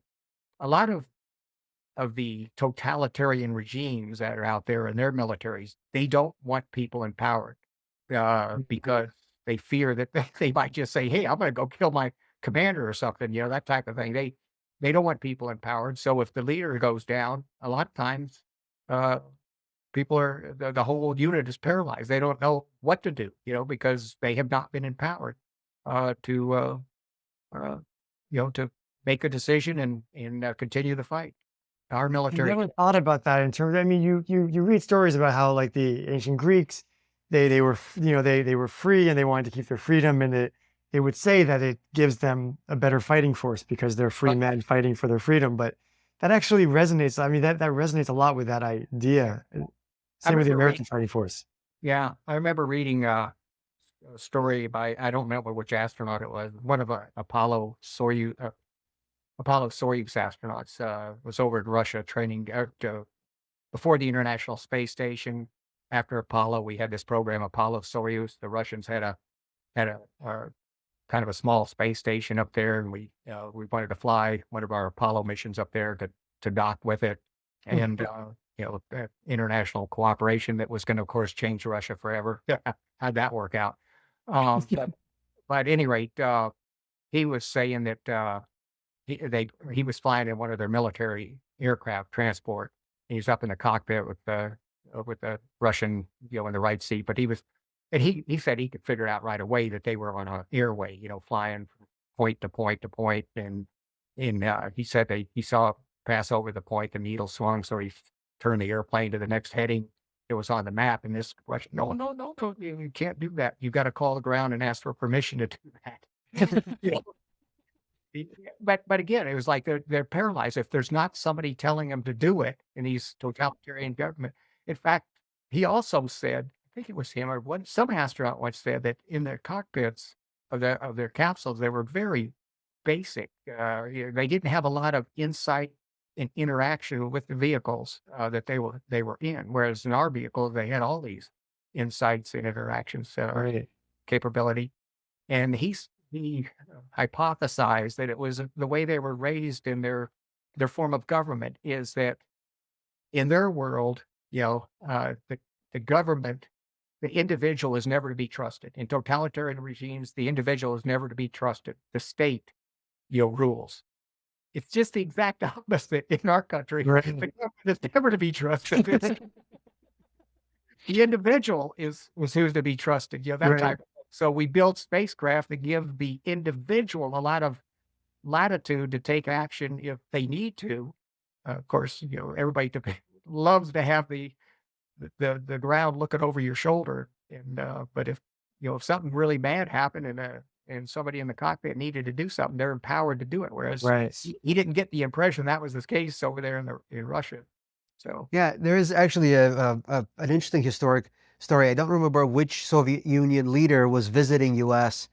and was driving by bread stores and bakeries and saw that there was bread in every one of them and saw that there were no lines. And he said, on this visit, I would really like to talk to the person who was responsible for bread distribution. And they thought that they didn't translate it right. And they thought, what do you mean, person responsible? Well, the person who makes sure that the bread is distributed, because we can't do that. We're not able to distribute it this well. And then it took them a while to explain the fact that there is no single person that's responsible. And of course, there is, this permeates into free markets and so on and so forth.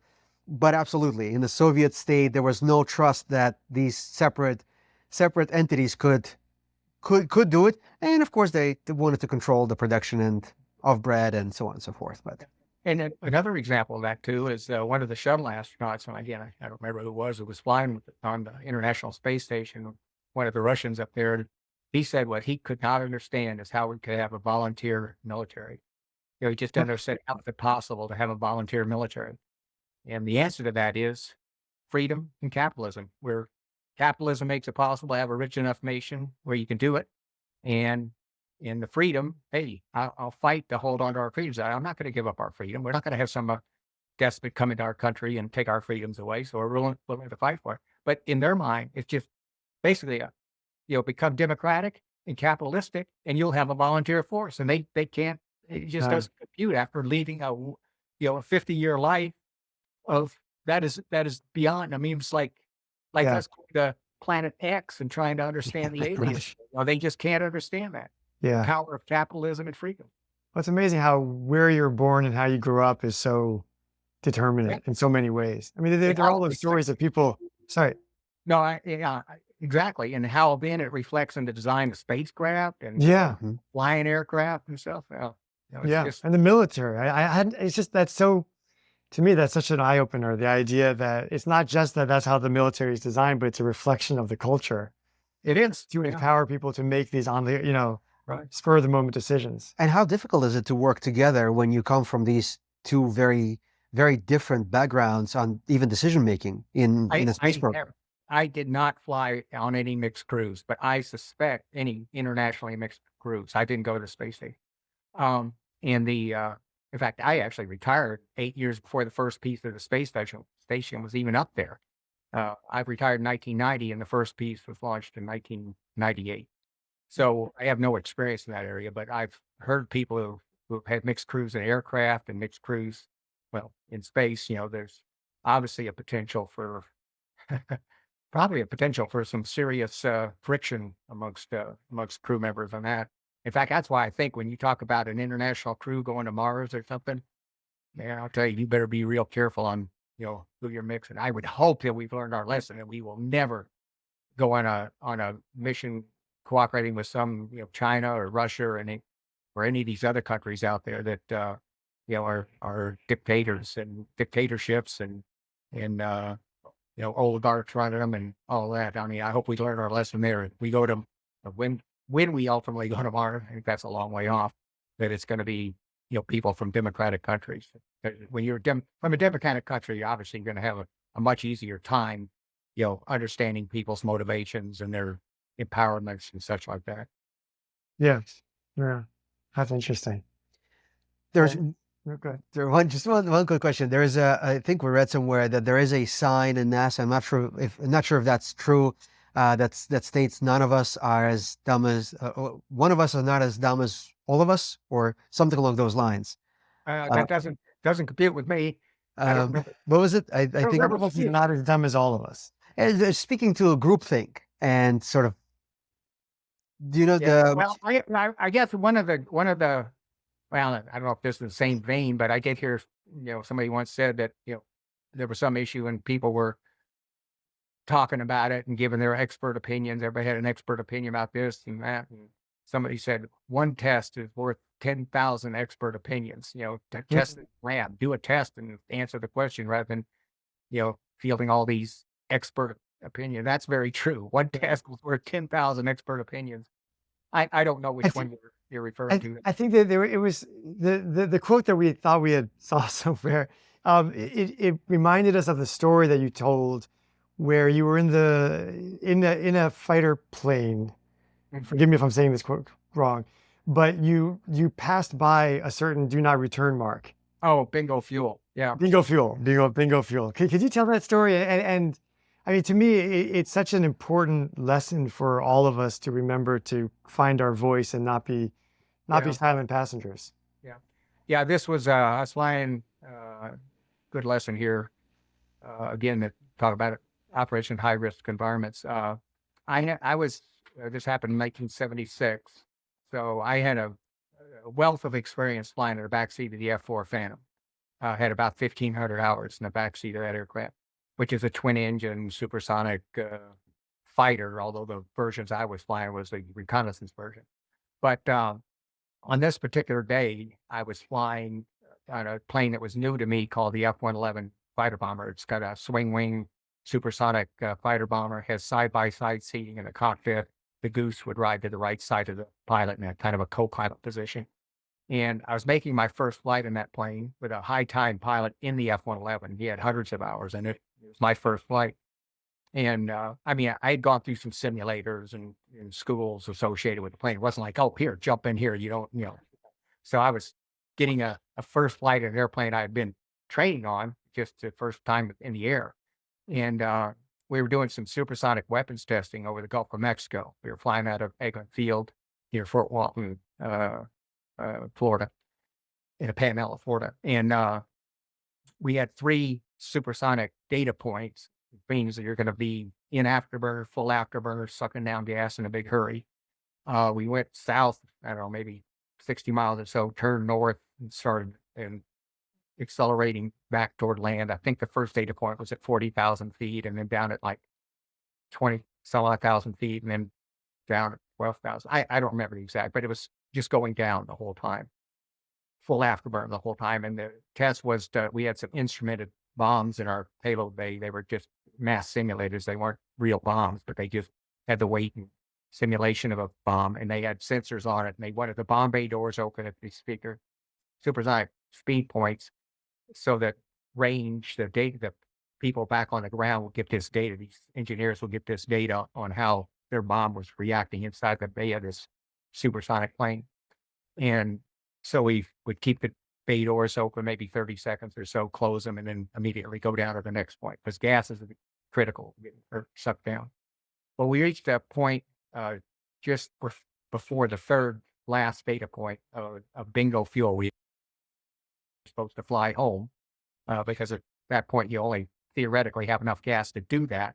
Fly home, attempt to land, not be able to land because the field's closed or weather or a plane crashed on it ahead of you, or, so for some reason you can't land there. You got to divert to another base, maybe 100 miles away.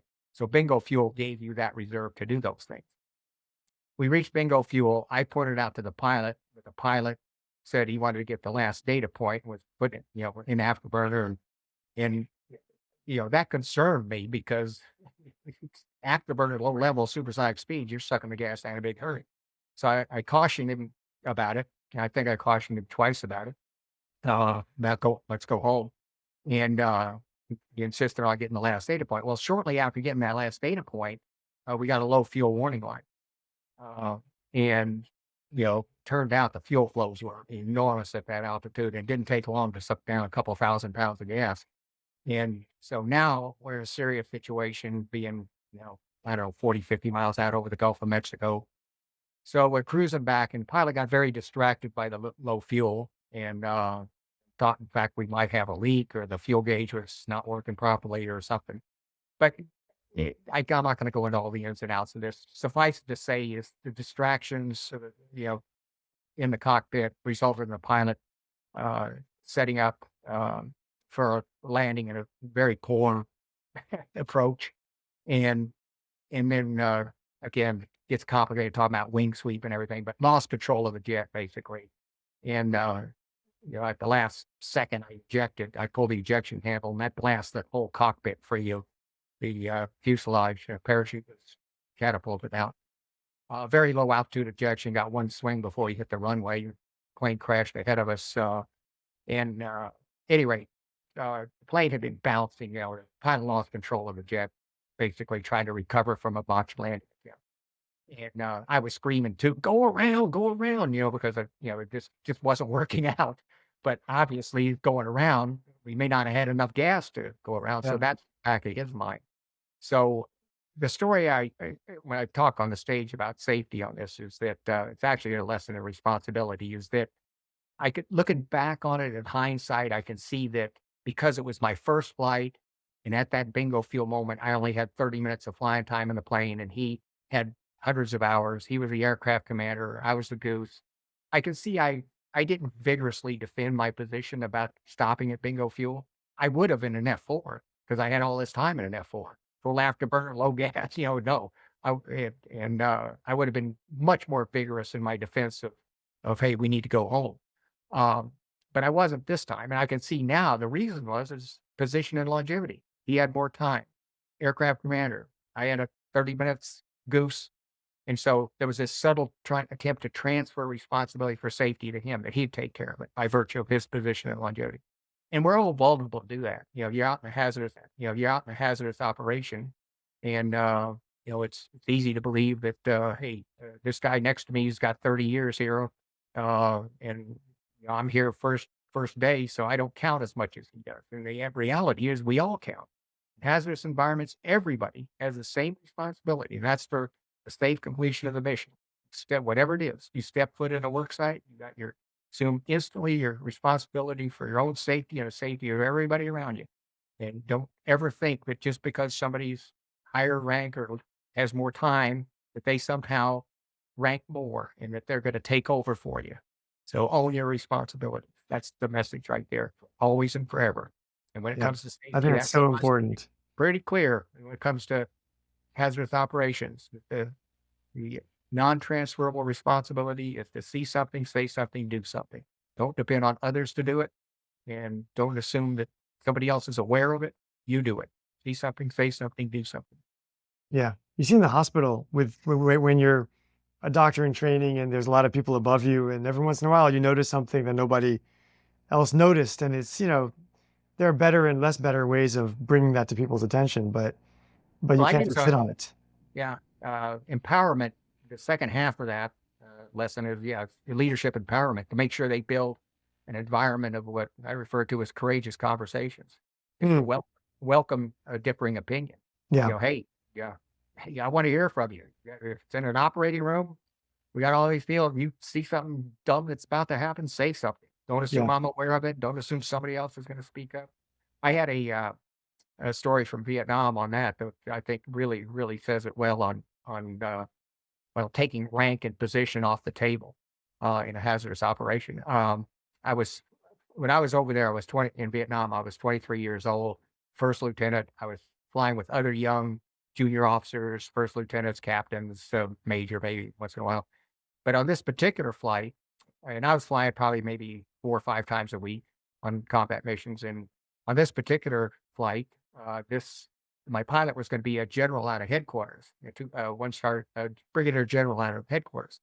And he, as I was getting him, and those guys were flying maybe once or twice a month, who knows, but they weren't flying like we were. Well, as I was getting aboard the aircraft, he stopped me and said, "Mike, hold on a second." He said, "See these stars on my shoulder?"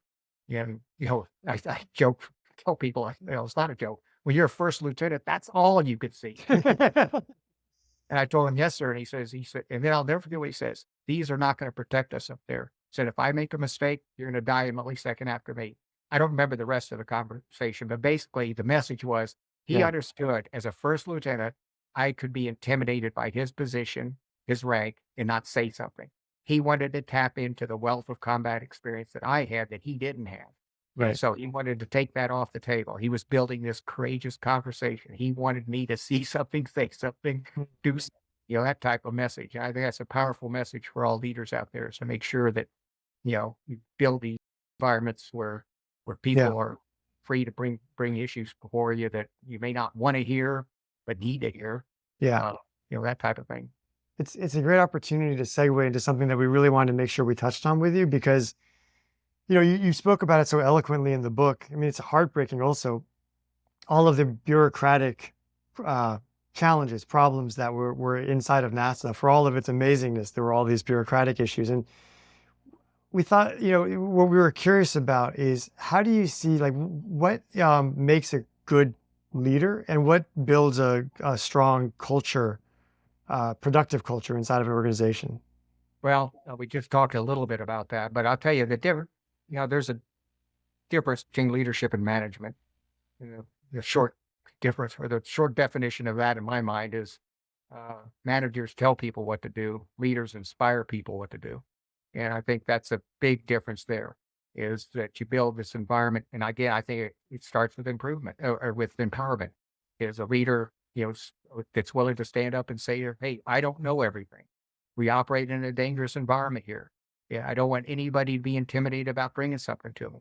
It's not an option. You must do it. If we Yeah, make mistakes, certainly in the world of space, if we make mistakes, people are going to die.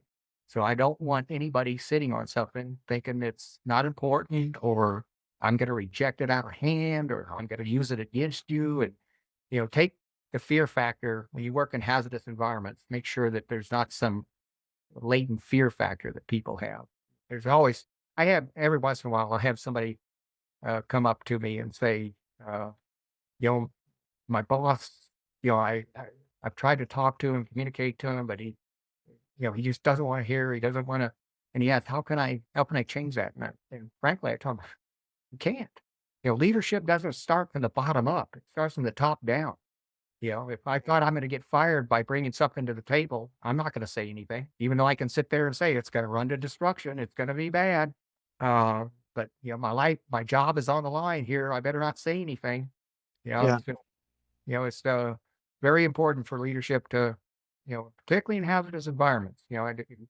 Work in other softer type of industries or something where nobody's going to die if mistakes are made. Yeah, well, I guess you can be a very poor leader or not a leader. good point. The Yeah, lessons still apply, I would think, to yeah, less intense environments, but still, if you want your best product, if you want your best whatever, exactly. you Yeah. still want that communication.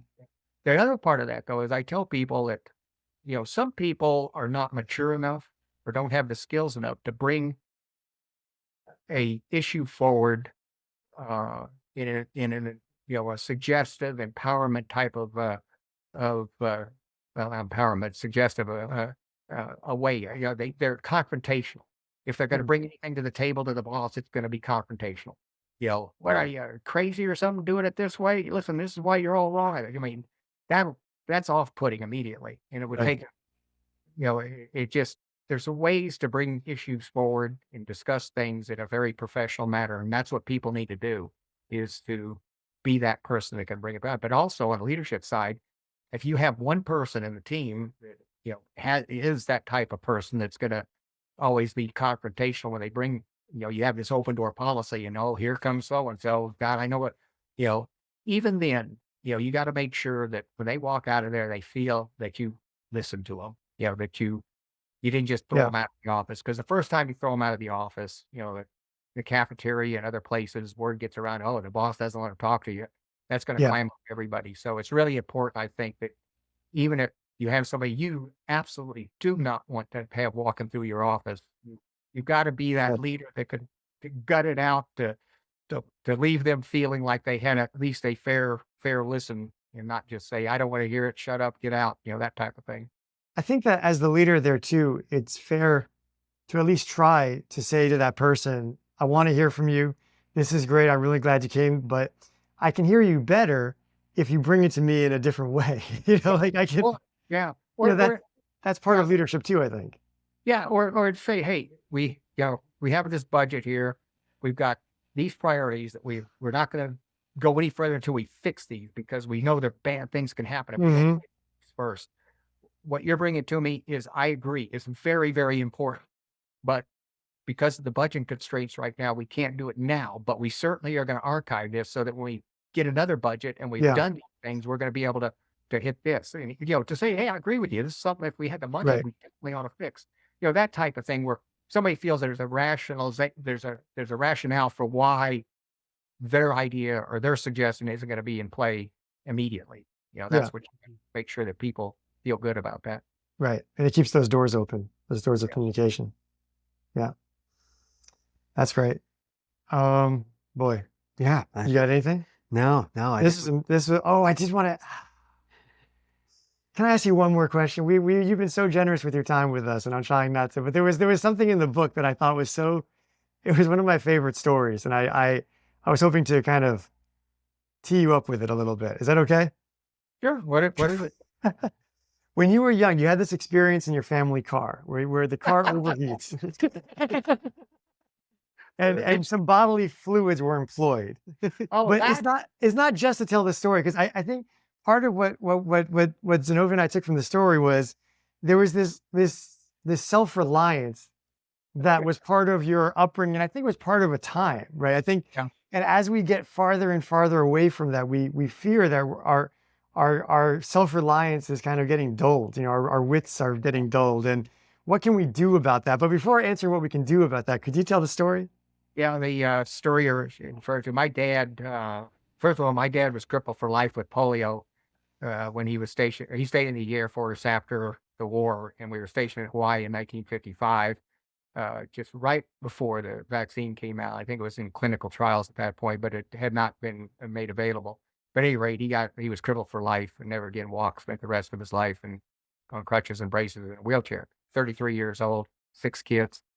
Could have been grim. It wasn't, though, because my parents were heroic in their reaction, and did their best to push through and raise this family. But at any rate, my parents had always been big on taking us outdoors and going exploring the mountains and the deserts, and even after polio, my dad still would go out there. He just relied on his 5 boys to move any rocks, trees, anything else out of the way. But we had an old 1956 Pontiac station wagon, and we were on some dirt road way off the beaten path, and the radiator boiled over. And so now we were screwed, out there and this boiled over radiator, and, many miles to get back.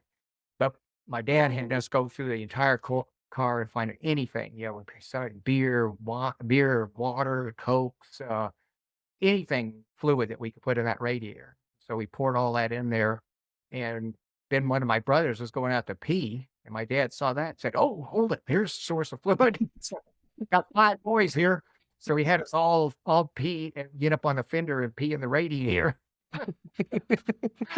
So he had more fluid in there.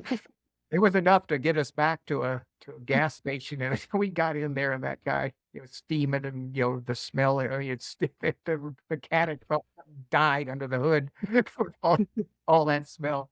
Yeah, that was That's real so. recycling.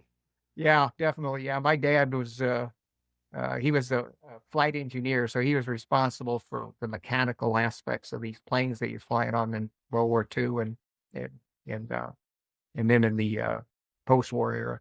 Yeah. So he had a bunch of tools, and he was always something happened to the car, no matter where, he'd get out, lock his braces, go along there, and start doing things to try to get the car running again. So you're right, I was being imprinted with a lot of sense of self-reliance. In fact, it's funny on that is that my my kids picked up on it. I have 3 kids. I shouldn't just be talking about my son, but all 3 of my kids picked up on the sense of they're seeing their dad do things, change the oil of the car. I did that and other things around the house. And my son, when he got married, the woman he married had never in her life been around a father like that you called people to do things, whatever it was. It was just, and so my son one day was going to rewire a lamp or something. And she was like panic. Oh my God, we need an electrician to do this. Just it was just so foreign to her, the idea that you actually do something with your own hands, go to the store and do these plumbing and electrical tasks. But it is how you're raised. There's no question about it. Of course, my dad almost blew up the. That's a great story too. Yeah, that is. I know what you're thinking. I know the story because do you want to tell that one? It's in the book. It's in the book. Yeah, let's close with that story. Let's close with that one. Yeah. My dad, we were again driving out in the West. We were actually out in Arizona at the point near the New Mexico border. There's an Indian trading post there called Technos Pass. Still on the map, still there. Probably looks a lot different then, but back then, and this I'm talking, early 60s, probably about 61 or 2. We were driving out there, and the car started surging. Like it was accelerating, and it's obviously something wrong. So we coasted to a stop at this Technos Pass trading post, and my dad got out, and meanwhile there was about 4 or 5 Native American Indians that are sitting on that porch, just staring out into the desert, and like our arrival, that we didn't warrant any type of remark or anything. And so my dad gets out, locks his braces, and moves along the fender, and he's convinced it's the fuel pump. He's convinced the fuel pump needs to be cleaned out or something. So he's got to remove the fuel pump, and we get the tools up there. My dad starts working, and the first thing he does is going to isolate the problem to the fuel pump. He's convinced what it is. So what he does is he disconnects the output of the fuel pump at the carburetor, and then and then pulls the distributor wire so the car can't start. Told my mom to turn over the engine, so that the engine starter is going to turn the cams, and everything's going to work, and the fuel pump is going to pump if it's working. And my dad expected it wouldn't, but it did, and it spurted out a couple streams of gas onto this hot engine block. And now we have this spark potential with the distributor laying next to the block. And I saw this tick, tick, tick of this as my mom's turning over the door. And then all of a sudden, boom, underneath that hood, just this flash fire, boom. And my dad, who's locked in his braces, falls straight back like a tree. My brothers and I had been kind of flash blinded. Our hair had been singed, and could smell hair burning. I'll never forget my dad, when he got his wits about him, and he rolled over. And meanwhile, my mom's trying to get the dogs out of the car, and my youngest sister out of the car, and because the engine block's burning. Yeah. And my dad see these Indians start laughing. I mean, laughing. I was like, just would describe it. I'm talking about gut clenching, fall on the floor. It was pretty funny if you're a spectator to this. My As long as dad, everyone survived. yeah, Right, they did- my dad rolled over and saw the Indians laughing. And of course, he can't get up and do anything, but suffice it to say, made an obscene gesture with the middle finger of his, of his, uh, of his hand, and then screamed at him, "Shove it up, and could feel it." I'll never forget it. At that moment, I hear my mom, "You, not in front of the children." We had every bit of hose and wiring and anything plastic, it all burned. Of course, the engine block was okay. So we got a Toda, I think it was Cortez, Colorado or something that towed us with all of us in the car on the back of this. Oh my gosh. Being pulled across the desert to go to an auto shop somewhere where they were able to replace all of the tubes and wires. So yeah, that's a adventure of Mullane lore that I talk about in yeah. Well, But I hope that spirit permeates the country once again, because I think Yeah. we're missing that a little bit now. I Yeah. agree with that. But to be honest with you, the machines that we now have make it that way. I can't change the oil in my car. Yeah. I probably Right. not, and certainly I open the hood and I might as well be looking at the space shuttle engine compartment. I can't. There's nothing there that I could. We used Yeah. to back in the 50s. These cars are so simple. You could take a carburetor and take it all apart. They had carburetor kits. I did that many times on this 57 Chevy we had. Change a starter, change a water pump, alternator, change the brushes in it. Yeah, you could do all of that. Yeah. My dad taught us all how to do all of that. But now, good luck. You look at a modern car, there's no way I'm touching any of that. You need a Yeah. computer. Yeah, we gain something, we lose something, right? Yeah. Yeah. But they work better now. Yes. Much Yes. more reliable. Yes. A lot of nice amenities. Anyway. Well, Yeah. we promised we were going to close out on this story, but we focus so much on this book, Writing Rockets, because we love it so much. There's so many funny and touching and emotional stories in it. But you have other books, and we're going to put a link to your website where people can find your books. But if you can say your website and your other books now. Okay, yeah. My website is my name, www.mikemullane.com. And obviously, Mullane has 2 L's in it, Mullane, Mike at MikeMullane.com. At any rate, the book we've been talking about here is Riding Rockets, my memoir. And just a comment here, this book, and I'm certain that you guys will agree, in some places it's kind of R-rated, okay? It's got some language, True. got some humor and adult situations that you may not want your young child to be reading. So I tell people, read it first before you decide when it's age appropriate for your child. Yeah, I think that's right. I think that's it. Yeah. And that's Riding Rockets, my memoir. Now I do have 2 other books there that are fine for any audience. Now one of them is called "Do Your Ears Pop in Space?" That answers 500 questions I've been asked as an astronaut in a simple, easy to understand way. So yeah, that's G-rated. Anybody can read it. Just easy answers to complex space and astronaut questions. And then the next one is Liftoff: An Astronaut's Dream. That I wrote specifically for kids. It depends on the reading level of a child, but initially we targeted it for somewhere around the 4th through 6th grade type of target audience. That again, it depends on the reading ability, reading skills of kids as to whether they would find it good or just boring because they can read so much better. That's up to you guys to figure out, but that's out there too, and that's certainly G-rated for kids. And so those are the three books right there. Fantastic. Yeah. Mike, And thank you so much. This has been wonderful. It's been just a lot of fun. And really, I feel like I've learned a lot. So, Absolutely. Okay. Yeah. Well, I appreciate very much the interview. I enjoyed it. Friends, thank you for your attention. We hope you've enjoyed the conversation. If you find value, please remember to hit the like button, help us with our YouTube algorithm. Consider subscribing to the channel and turn on the notifications so you can stay up to date with what's going on with the channel. And please leave us a comment, let us know what you thought about this show and also what you'd like to hear about in the future.